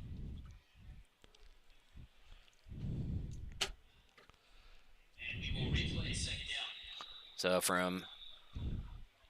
looks like we're going to get a timeout. Well, Yep. While we have a timeout, how about a little story? And I promised Cornell Harris I'd tell this story. It's actually about one of his friends, and we talked about Nigel Davis, who's made some great plays in the secondary for Augusta. But he played high school football at Hepzibah, and the head coach there, guess who his dad is? Actually, I'm blanking on it right now. Oh, no. All right, I got to scroll here for a minute. Reed, you're here now. Oh, nope, I've got it. I figured it out. It's week 1 for everybody, folks. His dad is Bootsy Collins, Knights football coach.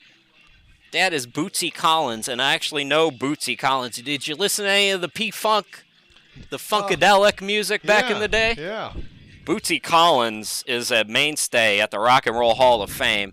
He was inducted a few years after it opened, but while they were constructing the Rock and Roll Hall of Fame, Bootsy Collins kept almost a vigil over that place in Cleveland, Ohio. I worked there for a few years, so I got to know Bootsy. He would always come in, just walk in off the street like he's any other guy.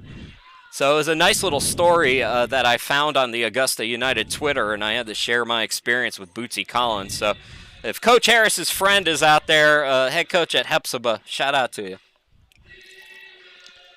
Your dad's a real nice guy and one of the best funk players of all time.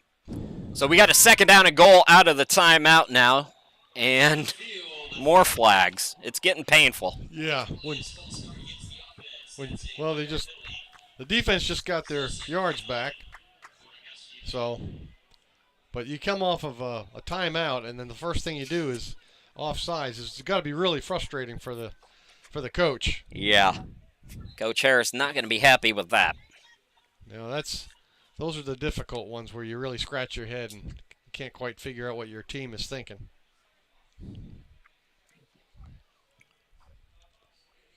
So it's been second and goal for about the last 20 or 30 minutes now, and Day Clark remains the quarterback.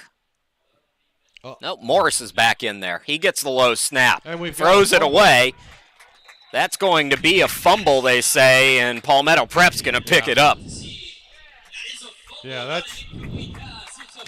there was no arm motion with that at all. He was bobbling that ball as he was trying to gather it, and down on it went. A little pushing and shoving after the play. So Palmetto Prep defense, they get their second turnover. We'll go back on offense here, but we're going to take a quick timeout first. We'll be back.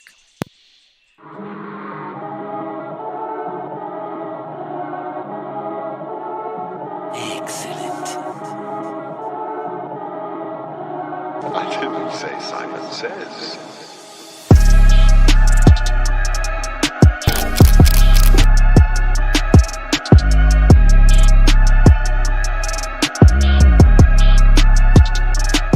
All right, folks, back to live action. It's 1st and 10 for Palmetto Prep. They get the turnover. They are backed up inside their own 10 momentarily, that is, as Christian Dewar takes it to about the 11-yard line on first down. Yeah, there was a short gain there. Maybe. Well, doesn't look like they're marking them. They're marking them a little bit shorter than I thought. So at the midway point here in the third quarter, not much has happened. It's not been the cleanest third quarter either way. Caden Taylor back in. Oh, a nice spiral, and that is complete. Over on the far side, and we might have a score. We have a heck of a gain is what we have, not a score. Good recovery in the secondary. Davion Benjamin.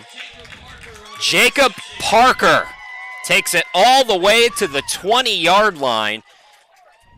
It's a gain of 60. That was a nice throw. He didn't quite hit him in stride, but he was wide open.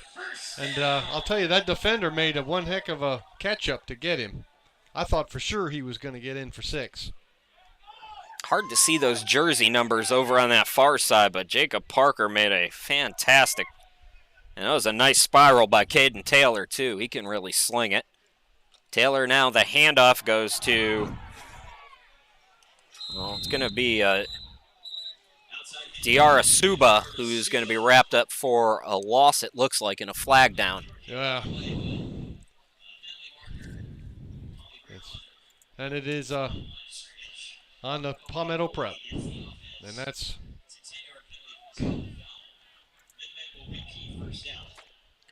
Those are tough to get around with the penalties that keep falling down, especially those holding penalties.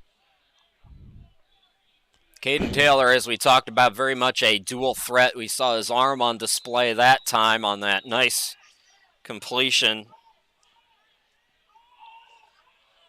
to Jacob Parker.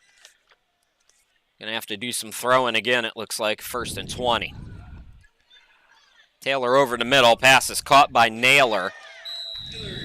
So, nice play there. They got the yardage back. They did get the yardage back. Now they're within striking distance of getting that first down, so it's taking little chunks as much as you can get them. So where we are is kind of on an angle. It looked like it would be a 10-yard. It looks like they're dancing around again on that far side. It is a 10-yard gain, so 2nd down and 10.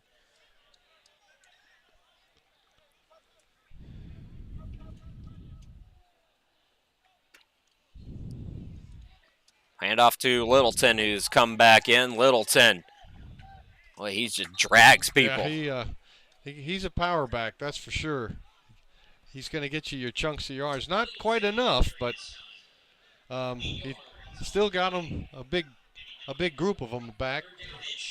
Mentioned he went to Cardinal O'Hara Health and Sciences Academy his senior year up in Buffalo as he gets the first down and then some. First and goal. And he is in. And he's escapes through the pile, and he's going to score. A 10-yard touchdown run there.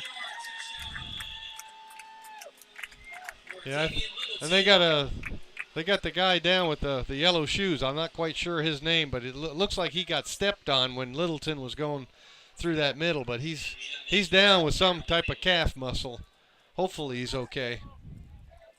But Littleton just kind of trounced right over him and plowed through. So hopefully it's not too bad. So 28-6 right now. We're going to take an injury timeout, and then we'll come back.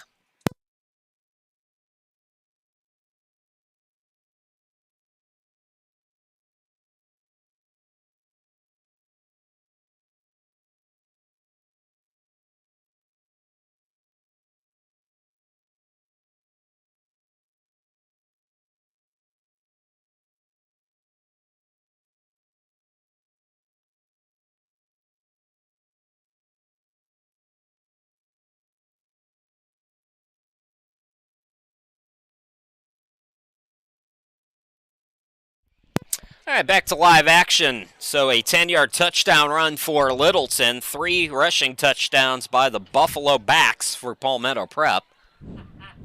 5:03 left to go here in the third quarter. We'll have a 2-point try now. And so Littleton is the single back in the backfield, so we'll see what happens here. Caden Taylor directing traffic. He's going to roll to the far side, pump. Now he's going to try to keep it, and he's going to come up short. Yeah, there just wasn't anything there. 28-6, Palmetto Prep. We'll be back here with the kickoff in just a moment.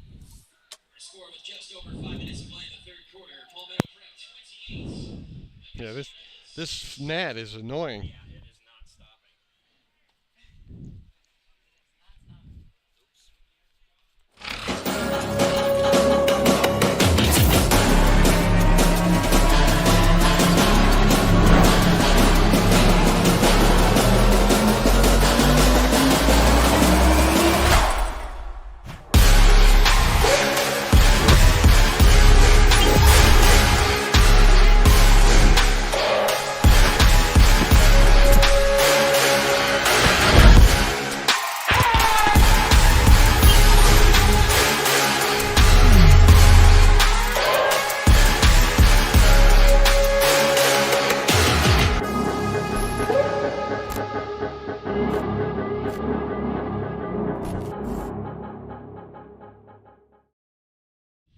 Chris Sheeman and Reed Radke, glad to be with you.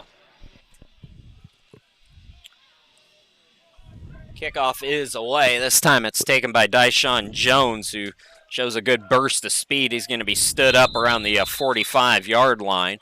And there's a shoe in the middle of the field. So somebody lost a shoe.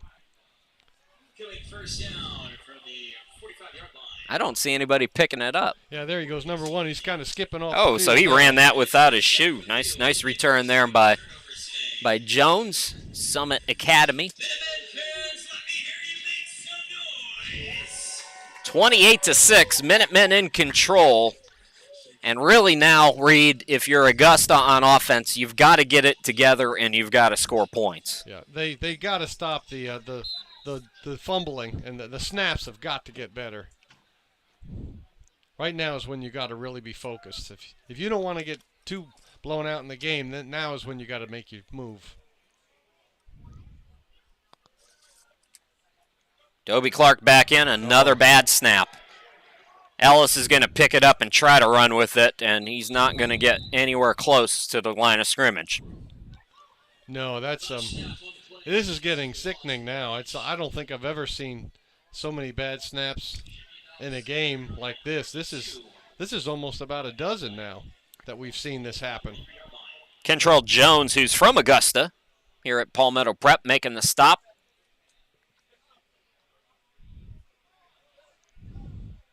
You almost got to have a back behind the quarterback just to scoop up the ball. It's like almost a safety net back there. Second down and 22 now for Augusta.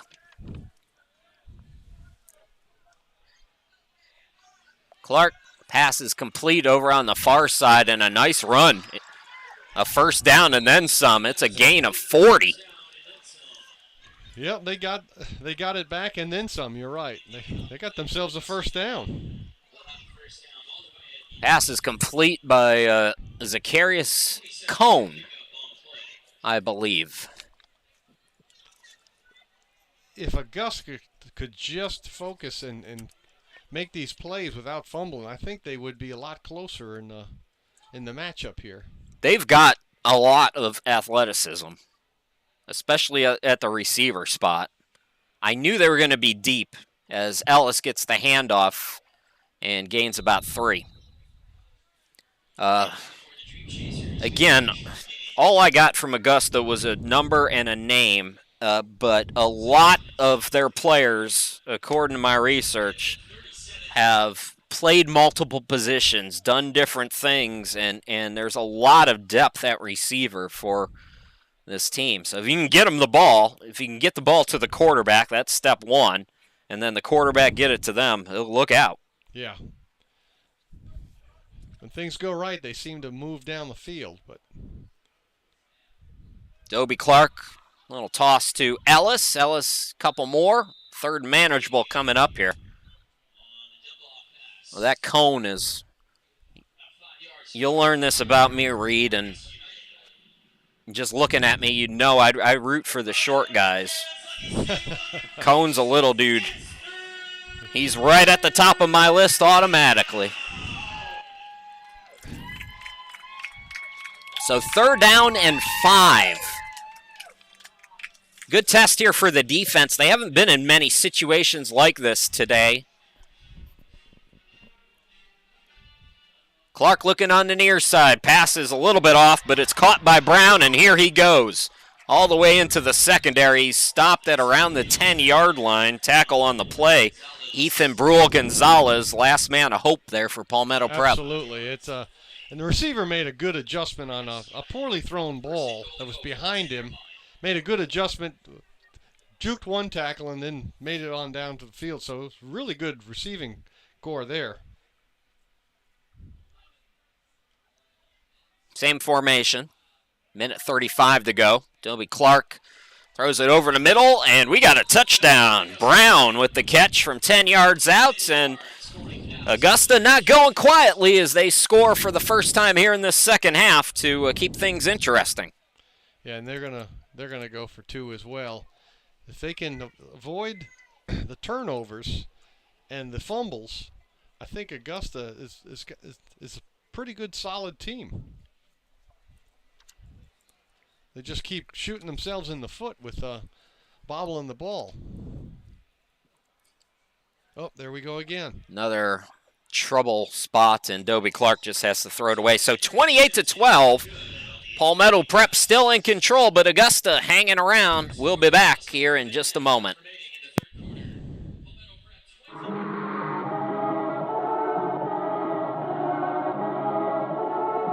Excellent. I didn't say Simon Says.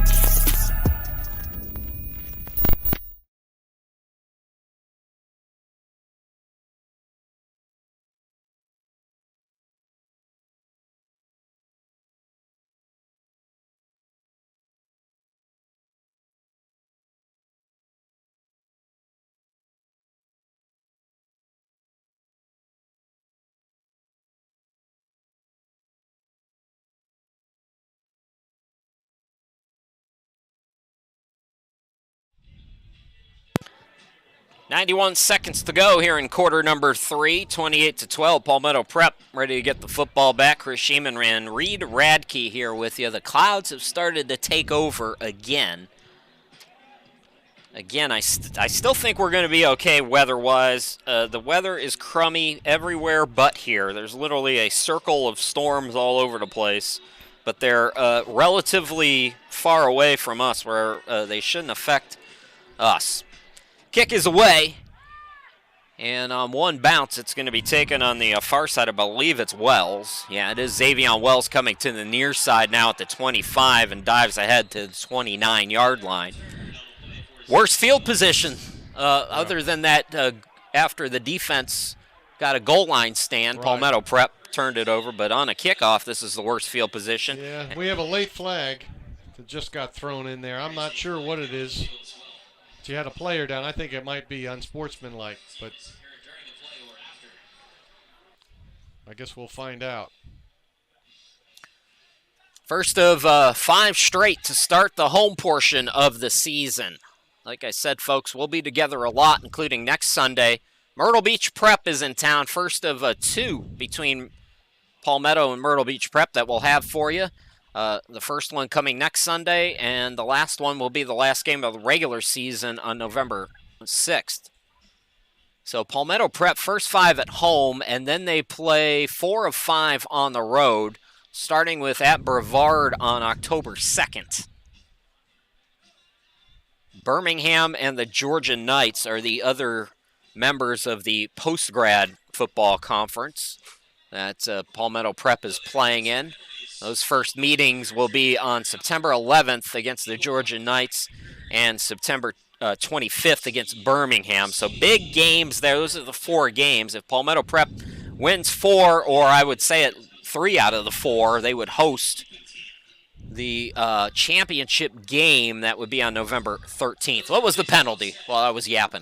There were two penalties that offset each other. One was during the play. The other one was sitting in the back. But they did offset each other. Here's Nick Richardson back in at running back with 1:22 to go here in quarter number 3. Richardson with the handoff and gain of a couple there for the Minutemen. Couldn't see if that was Littleton, I believe, or Dewar. That's Christian Dewar, my apologies, because here comes Littleton in for him. So 3-yard pickup on first down.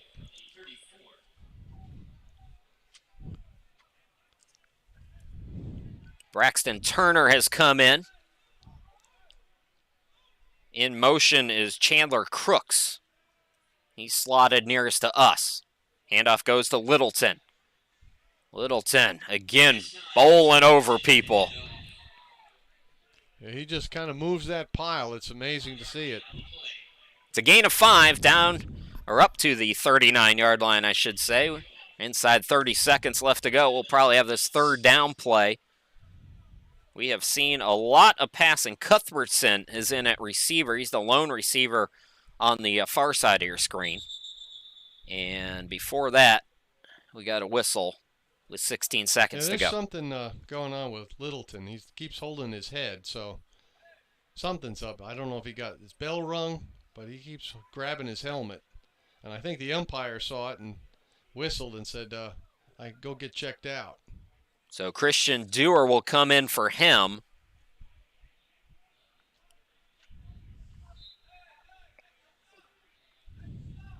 Third and short.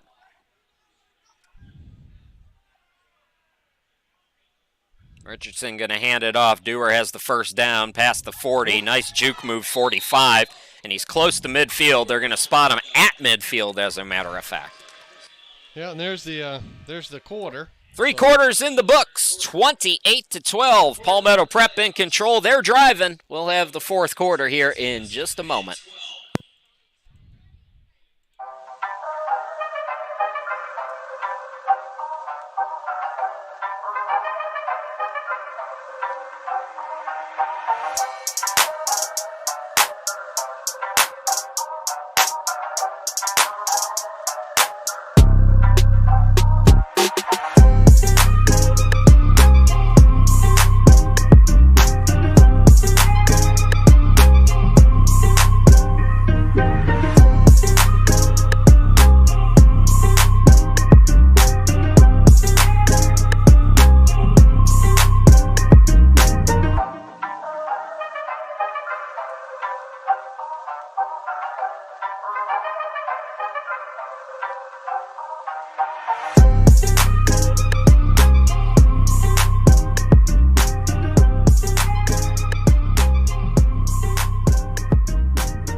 here's the schedule that I was telling you about as we start the fourth quarter. Chris Sheeman and Reed Radke, glad to be with you. So we'll be with you every Sunday except for the 3 road games at Methodist, at Birmingham, and at Georgia. We'll have the rest of the games for you here on YouTube. So 1st and 10 at midfield for Palmetto Prep with Nick Richardson at quarterback to start this fourth quarter.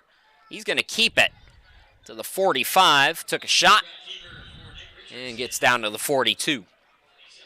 He kind of lumbered down there, so it looked like that was immediately he just took a step and just started to run. So that might have been just a quarterback keeper right off the play right there.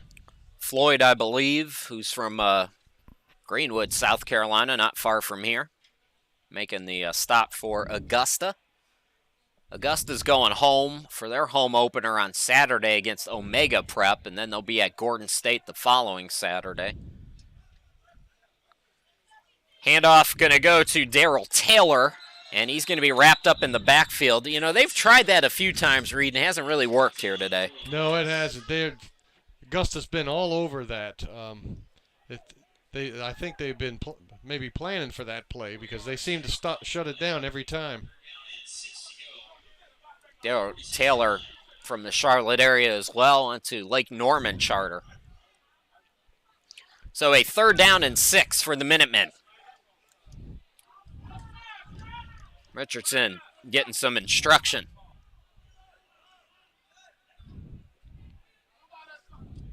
Dewar still in there after Littleton was checked out by the official. Richardson rolls left, looking long, and a little comebacker is going to be caught, I believe, over on that far side. Is that Taylor making the play? I think so. Yeah, I couldn't quite catch the number, but that was he zipped that one in there. It's going to be a 1st down for the Minutemen, who take it inside Augusta United territory, and it is Darrell Taylor on the catch. And it's good to know that I did see Littleton get up from the bench for walk from the nurse, so he's on the sidelines holding his helmet. Looks like he'll be going back in at some point. Cuthbertson back in. He's offset on the near side. Richardson, the handoff to Dewar. Dewar escapes one tackler. And then he stood up there by Overton for Augusta. Good gain, though, 6 yards on 1st down. Y'all take that. 5-yard chunks at a time. That's a well-run play. So we were wondering what the Kevin Roletter era would look like, and it looks like a lot of running so far, and good running. Yeah, stuff that's right up the middle where you're not running from sideline to sideline, but this stuff is right up the middle, which means probably got a good offensive line. 2nd down and 4. Pass is complete to Dewar. Dewar fakes and takes it near the 20. 1st down again for the Minutemen. Alston making the stop again for Augusta. So a nice methodical drive here and a score would likely put this one in the books. Yeah, this is one of those, like you said, Chris, is methodical drive that kind of takes the wind out of Augusta's sail if you can put 6 points on the board here.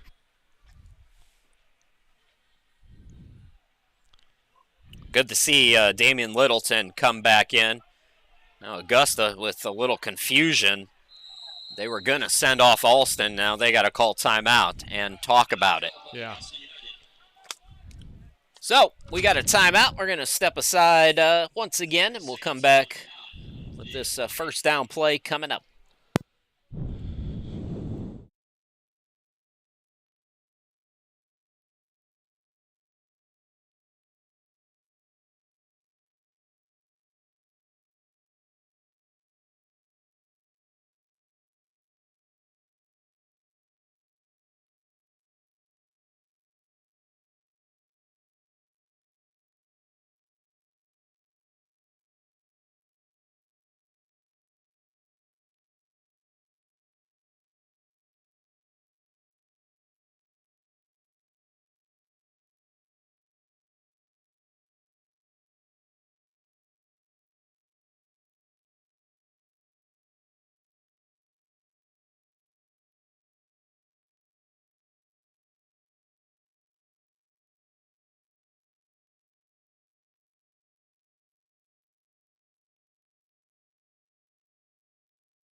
11:45 left to go in the ball game. Palmetto Prep driving at the 21-yard line.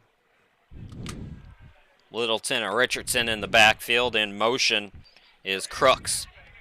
Littleton looking over the middle. That pass was tipped by Brown, and dangerous play there, Reed. Absolutely. I'm not sure what the quarterback saw on that, but I saw 3 red shirts around 1 white shirt, and it's probably a throw that you don't want to make. He's lucky he got it back. That could have easily been picked off and ruined a drive. So it'll be 2nd down and 10. We've got 11:40 left to go here in the game.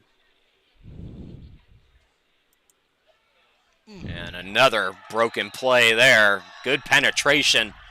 Mackay Smith and Bernard Ramage were both in there. Yeah, and I think he got shaken up on that play. Well, you hate to see Littleton take another pop like that. But he's going to go out again. You're right, Reed. Yeah.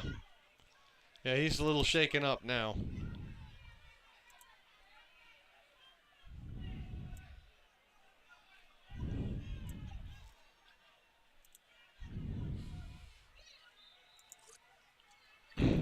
Lone receiver is R.J. McDonald on the near side now. 3rd down and 10.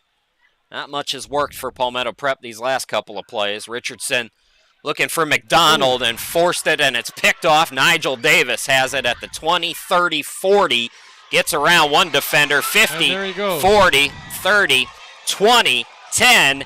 And Augusta United has made things interesting thanks to Nigel Davis. An 80-yard interception return for a touchdown. We got a 10-point game, Reed. Yeah, and that's what you did not want to have happen. You're on the doorstep of scoring and putting the game away, and the quarterback forces one, doesn't look off his receiver, stares him down, and the defender just made a great play, made a great jump on the ball. He was thrown into double coverage as it was, Chris, and again, he got one back early, but this one he wasn't so fortunate. I think that Nigel Davis is not going to have problems getting into a 4-year school. That is my prediction after seeing him. He's a very talented corner. And now, Augusta going to go for 2. They're going to bring in the quarterback, Dobie Clark, and the running back is Ellis now. Dobie Clark, throw over the middle, hits a defender in the back, but it's still a ball game, folks. 11:20 left to go. We got a 10-point game. Palmetto Prep will get it back when we come back.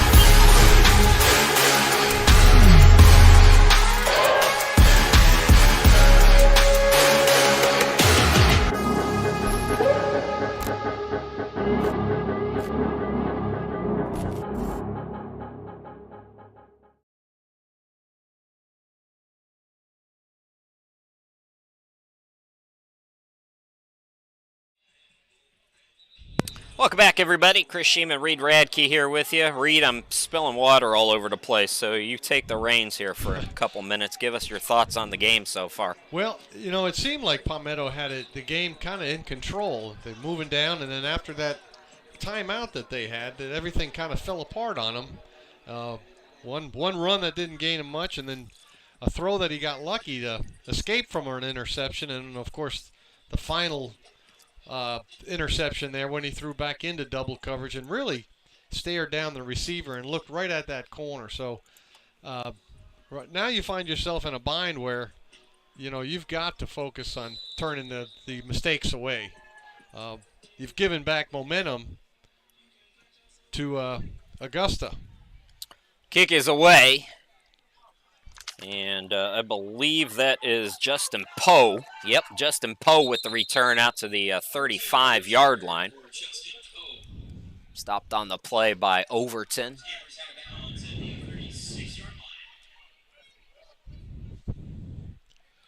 So Palmetto Prep with an opportunity again. It's a two-score game. You're thinking touchdowns. Neither team really has much in the way of a kicking game as far as field goals are concerned. So you're thinking 2 touchdowns. If you're Palmetto Prep and you can get another one here, you're still very much in control, but some of the momentum stripped away. Now you got to fight to get that back with Caden Taylor taking over at quarterback now. Yeah, and this is what we had talked about earlier during the half, is sometimes a team that you should be putting away is kind of hanging around because of mistakes. Interesting fact that I learned early before the game is Palmetto Prep's kicker quit this week, so that's why they are going for 2 every time. Elijah Brummett, late substitution. Flag is down for Christian Dewar, who gets the handoff and takes it ahead for maybe a gain of 1, but let's check another penalty. Sloppy. It is sloppy today. And if this is on Palmetto Prep, which it is, it makes it even more difficult to find that momentum, that rhythm that you need, especially when you've kind of given new life to the red shirt boys.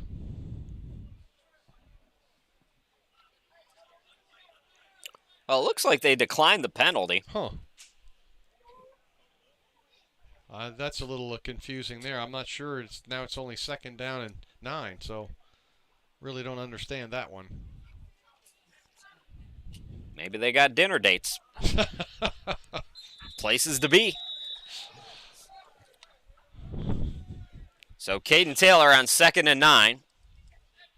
Handoff to Dewar straight ahead. And there he goes. Dewar, he's got room. 50, 40.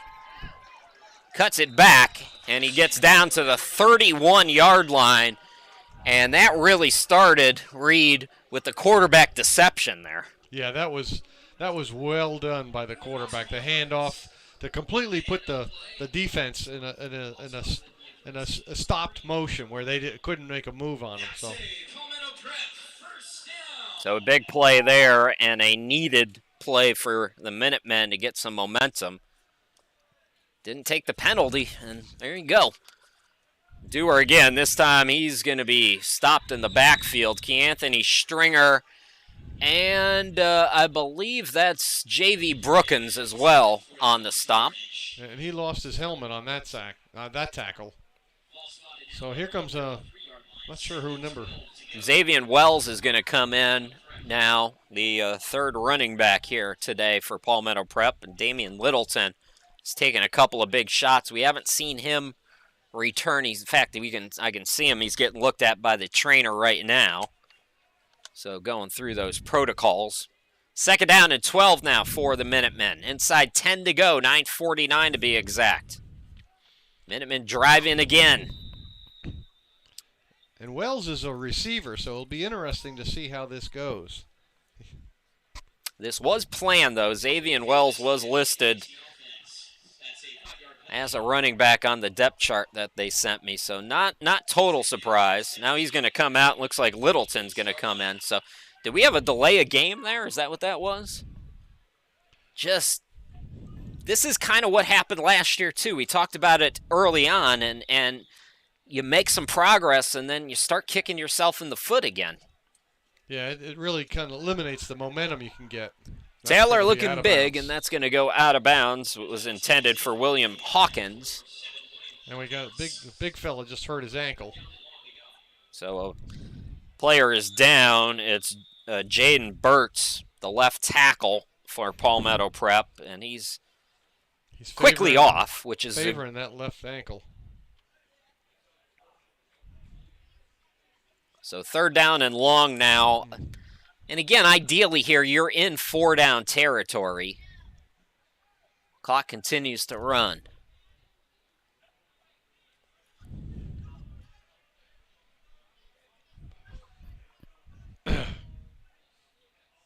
Taylor going to keep it.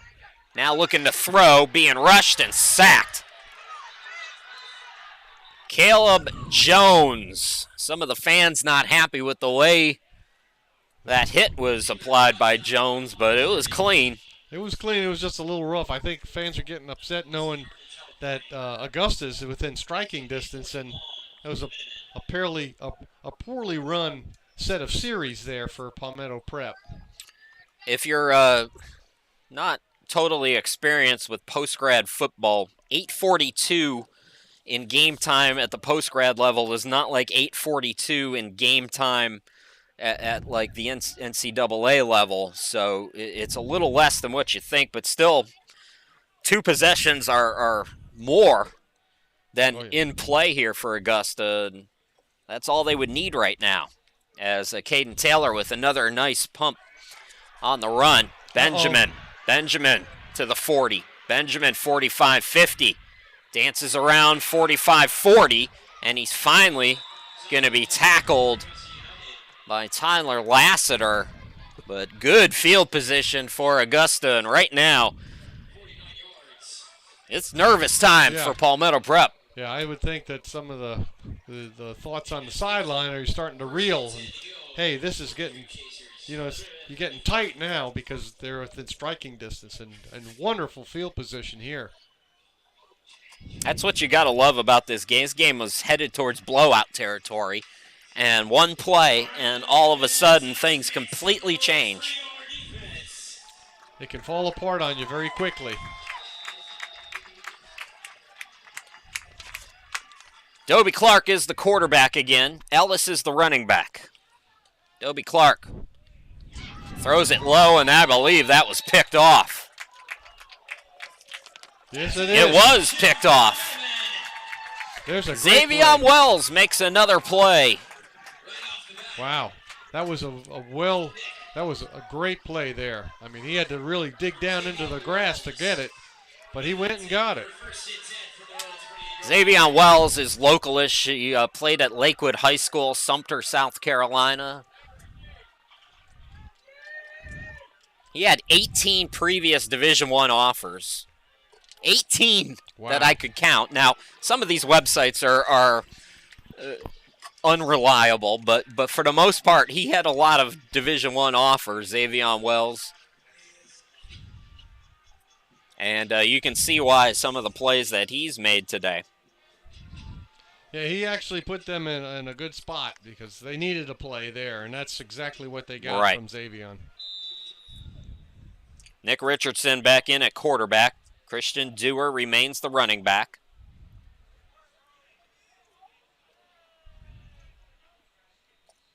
Richardson, handoff. Dewar back up the middle. Good gain on first down of about 5. Inside 8 minutes to go, 7:49 to be exact, and the clock is your friend right now if you're Palmetto Prep.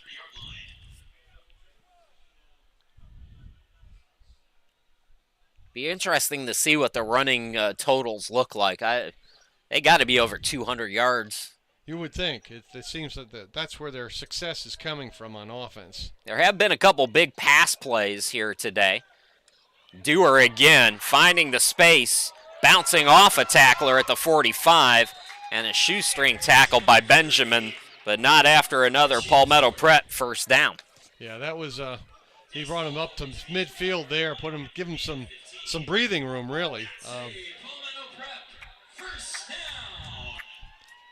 And it looks like Damian Littleton's coming back in, so that's a good sign that he's okay. Yeah, real good sign. We've seen him take a couple shots here in the second half. Charlie Johnson, one of the offensive linemen, also coming in. Mark Bothers is the center right now. Diarra Suba in motion.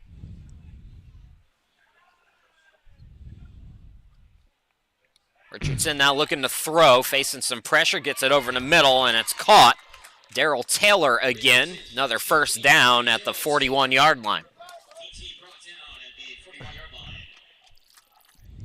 And this is what you want towards the game. You want that clock to keep running, and you want the first downs to keep coming. Running a good chunk now. We're down to nearing 6 minutes. And again, the Minutemen in no hurry. Trying to get to 1-0. Started last year 4-0. Before going 2-4 down the stretch. Handoff goes to Littleton. Littleton again just dragging those defenders who are hanging on for dear life to his ankles. Yeah, he really is a workhorse. That's going to be enough for another first down at the 31. So every first down, you're talking about, another 90 seconds off the clock at least. Yeah. And, of course, the long count, so it try to keep running that clock. Augusta was liberal with their timeouts in the first half. I don't think they've used any here in the second. Maybe one. Pass intended for Diarra Suba, and that's incomplete. Made a good play, the cornerback there for Augusta. Made a really fine play there to knock that ball down.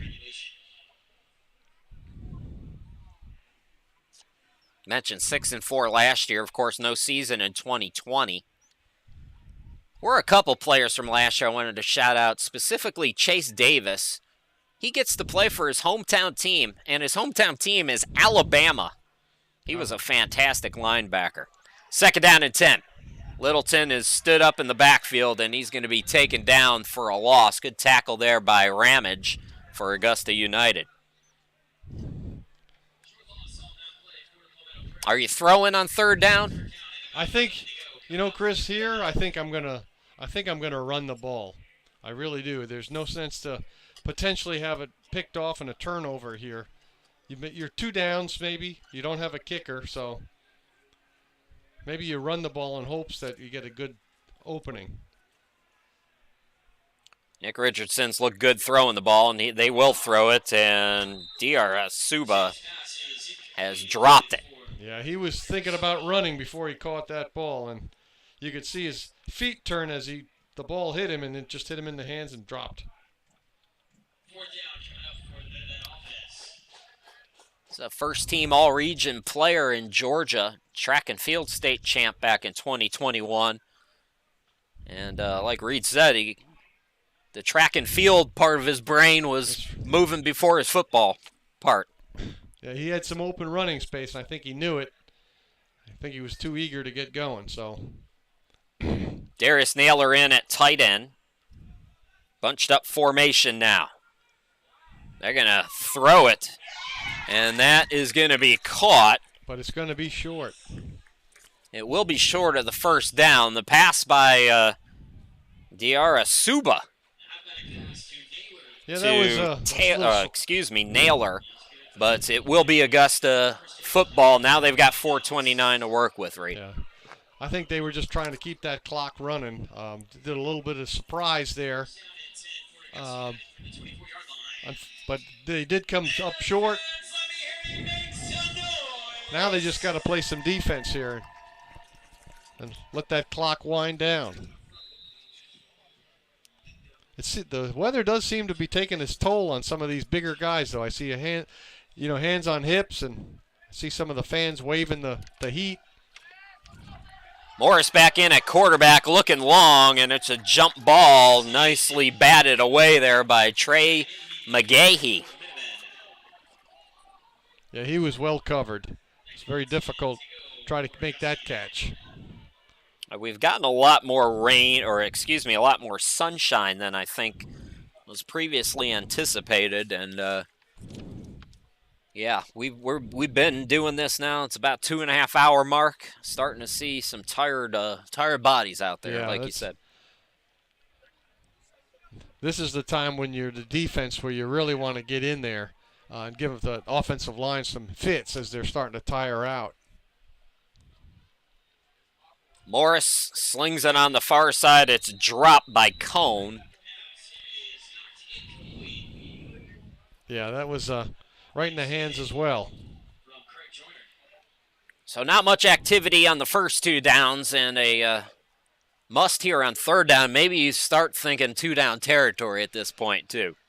Yeah, almost here is you've got to. You got to you're down by 10 and you don't have much time, so this is it. Look out for Brown on the near side. He is a really talented player from Easley, South Carolina, my neck of the woods. Blitz is on. On the run is Morris to the far side. The pass is caught, so that's not bad. Smith with the completion. It's a short gain, and it's going to bring up 4th down, but if you're Augusta, you'll take that in 4-down territory. Oh, yeah, we got the umpires are collecting thoughts there with the flag down, so. Clock is stopped with 4:08. Not quite sure who the flag is on. I didn't see the play. I think it was a late flag. Oh, Holding. There it is, holding. Oh, and they're going to wave it off. That's interesting, too. Huh. Looks like there was 2 penalties, both holding. Okay, so one was declined. Right. That's why I was confused a little bit there. 2 holding penalties. Welcome to my world. Perpetual state of confusion.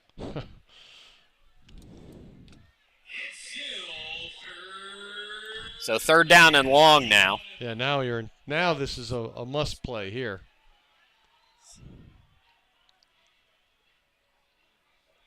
Can see the secondary, Justin Poe over near us, starting to back off, as is McGee. Morris. Pass is incomplete, intended for Cone on the far side. Now, I mean,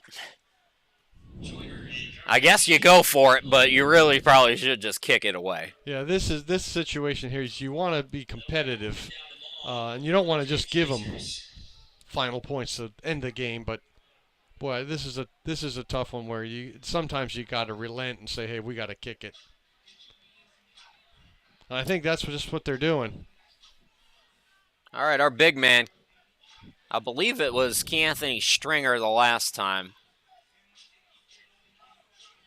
Snapping has been a problem today for Augusta United. You've heard Reed talk about that pretty consistently here this afternoon. That was a problem on the first snap on the punt, which led to the first score for Palmetto Prep all the way back in the first quarter. But other than that, Stringer's looked pretty good kicking the football. So if they can get it to him, he's got a boot. Back to receive, by the way, at about midfield is Wells for Palmetto Prep. 3:46 remaining.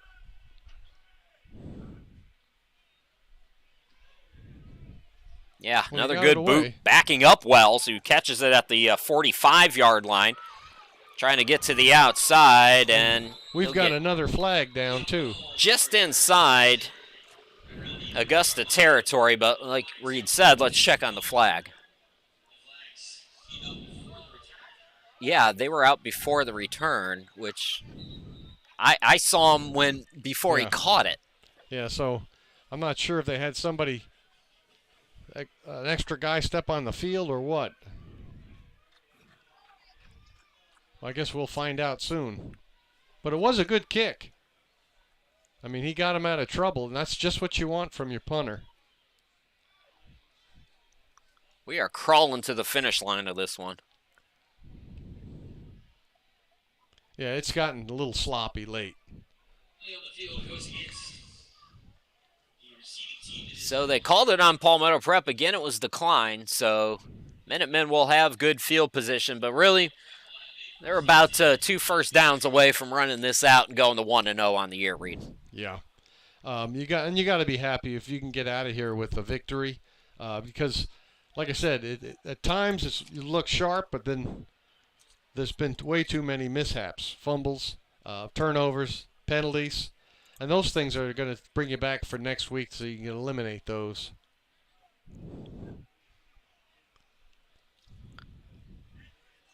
Littleton is in at running back, and I believe Lenhoff has come back in at quarterback now. Lenhoff looking to throw. It's complete at the 40-yard line to Cuthbertson. So some aggressive offense there for Palmetto Prep. Yeah, and we've got another flag down. Oh, man. These flags. Yeah, it gets After a while, as a coach, you might just ready to pull your hair out. But I do think that might be on Augusta. You got to cut it. After the play, it happened. You cut the hair short, you can't pull it out. That's why I do it this time of the year. Well, yeah, that's not good.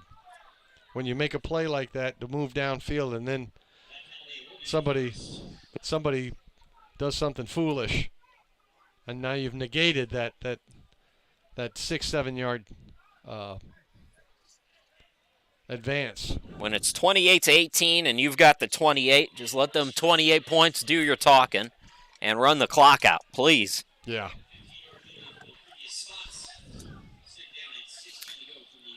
Second and 16, and we've got a timeout by Augusta. 3:24 left to go. It's not smooth, folks, but it is football, and we'll have more of it coming back here in just a moment.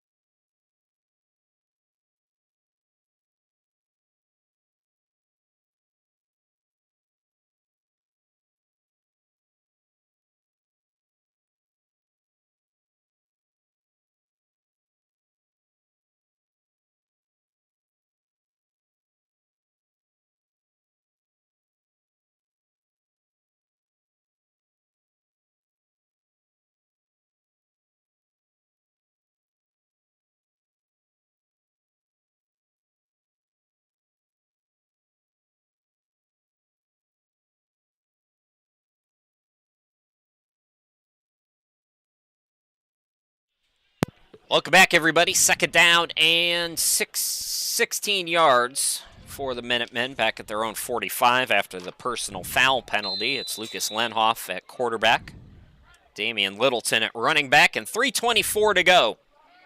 Lenhoff looking to throw, and it's going to be caught over on the far side. That pass complete on the far sideline to Jacob Parker. Jacob Parker again. Yeah. And that was a very well run throw. I mean, he's on the run and he made a throw across his shoulder, so that's not an easy throw to make. Chandler Crooks checking in. He's the receiver slotted nearest to us. Third down and short, inside 3 to go. Littleton ahead. Littleton to the 30. Goes to the right, to the 25-20, and he's finally taken down at the 17-yard line. Man. Yeah, he's a workhorse, that guy. Very nice run, too. That's what you need. That'll keep the clock moving. Augusta has at least one timeout left, I believe. Will they use it in a 2-score game here? After this play would be the time. Lenhoff going to throw it again. So we've seen some aggressive play and a touchdown. Over the middle to Cuthbertson. There's certainly no fear there, Chris, with that throw. 22-yard touchdown throw by Lucas Lenhoff to wrap this one up for Palmetto Prep. I'm thinking Lucas was going against the calls that the team wanted, and he said, I got to do something here, put this game away. I doubt that. I doubt that very much. But I like it. I like the way the aggression goes. That was, hey, the game might be over, but it's not over. We're going to really make sure it's over. Yeah, I'm a fan of it, too, when it works. Here's where it could be trouble, though, if they don't have a kicker for next week. You know, it's one thing to play a team like this today and have an upper hand, but that might not work out so well down the road if you don't get a kicker in there soon. Another delay of game is called on Palmetto Prep here.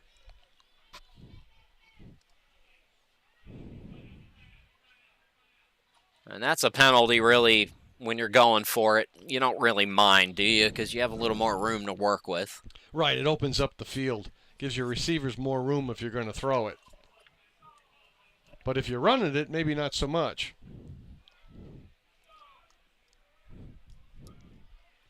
Kendall Thorne has come in at receiver, farthest to our left.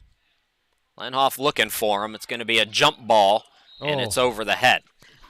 So Palmetto Prep on their way to a 1-0 start to the season, 34-18. We're going to take our final timeout here and come back in just a moment.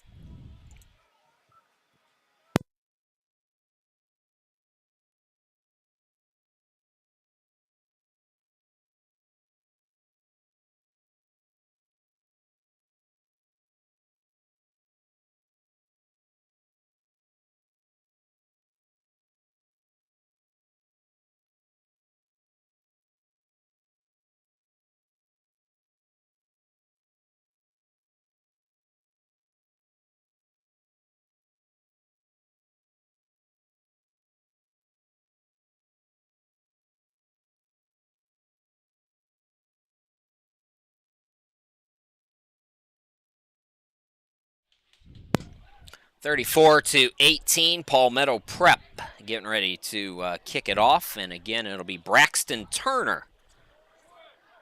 We've talked about the lack of the kicking game for the Minutemen, and Turner is handling the kickoff duties. Caden Taylor is doing the punting.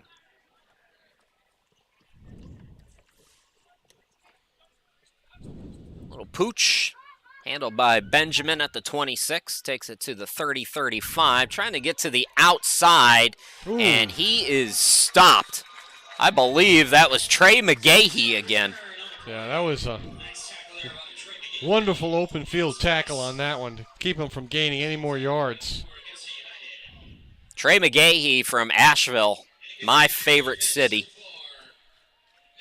He played basketball, lacrosse, and football for Asheville High. Well-rounded athlete. You can see his athleticism on full display here today.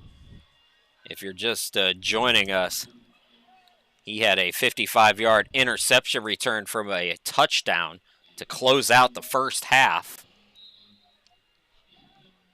So 2:05 to go. You're in a 16-point game. It's still a two-score game.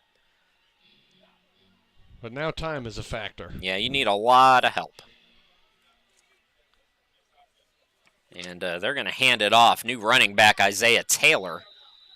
So content, sometimes you'll see this, folks, at the post-grad level. You want to get guys working. The score is not necessarily what's important. The film is important. So if you're wondering, well, why aren't they throwing it here? Well, that's why. Yeah, let's give these guys some work. That's where it becomes important. Work Not towards next week. necessarily conceding the game, but at the same time, you're looking to do right by your players too.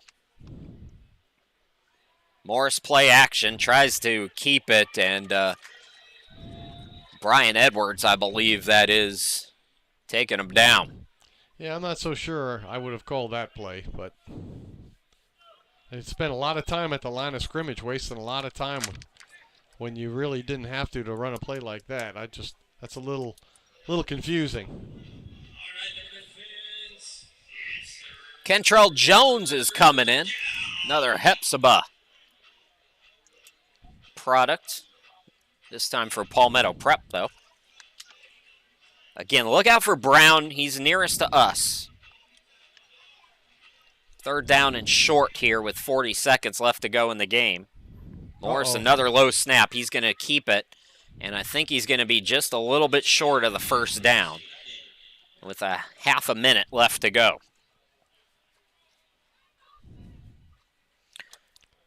Yeah, it looks like he's about 3 yards shy, or 2 yards.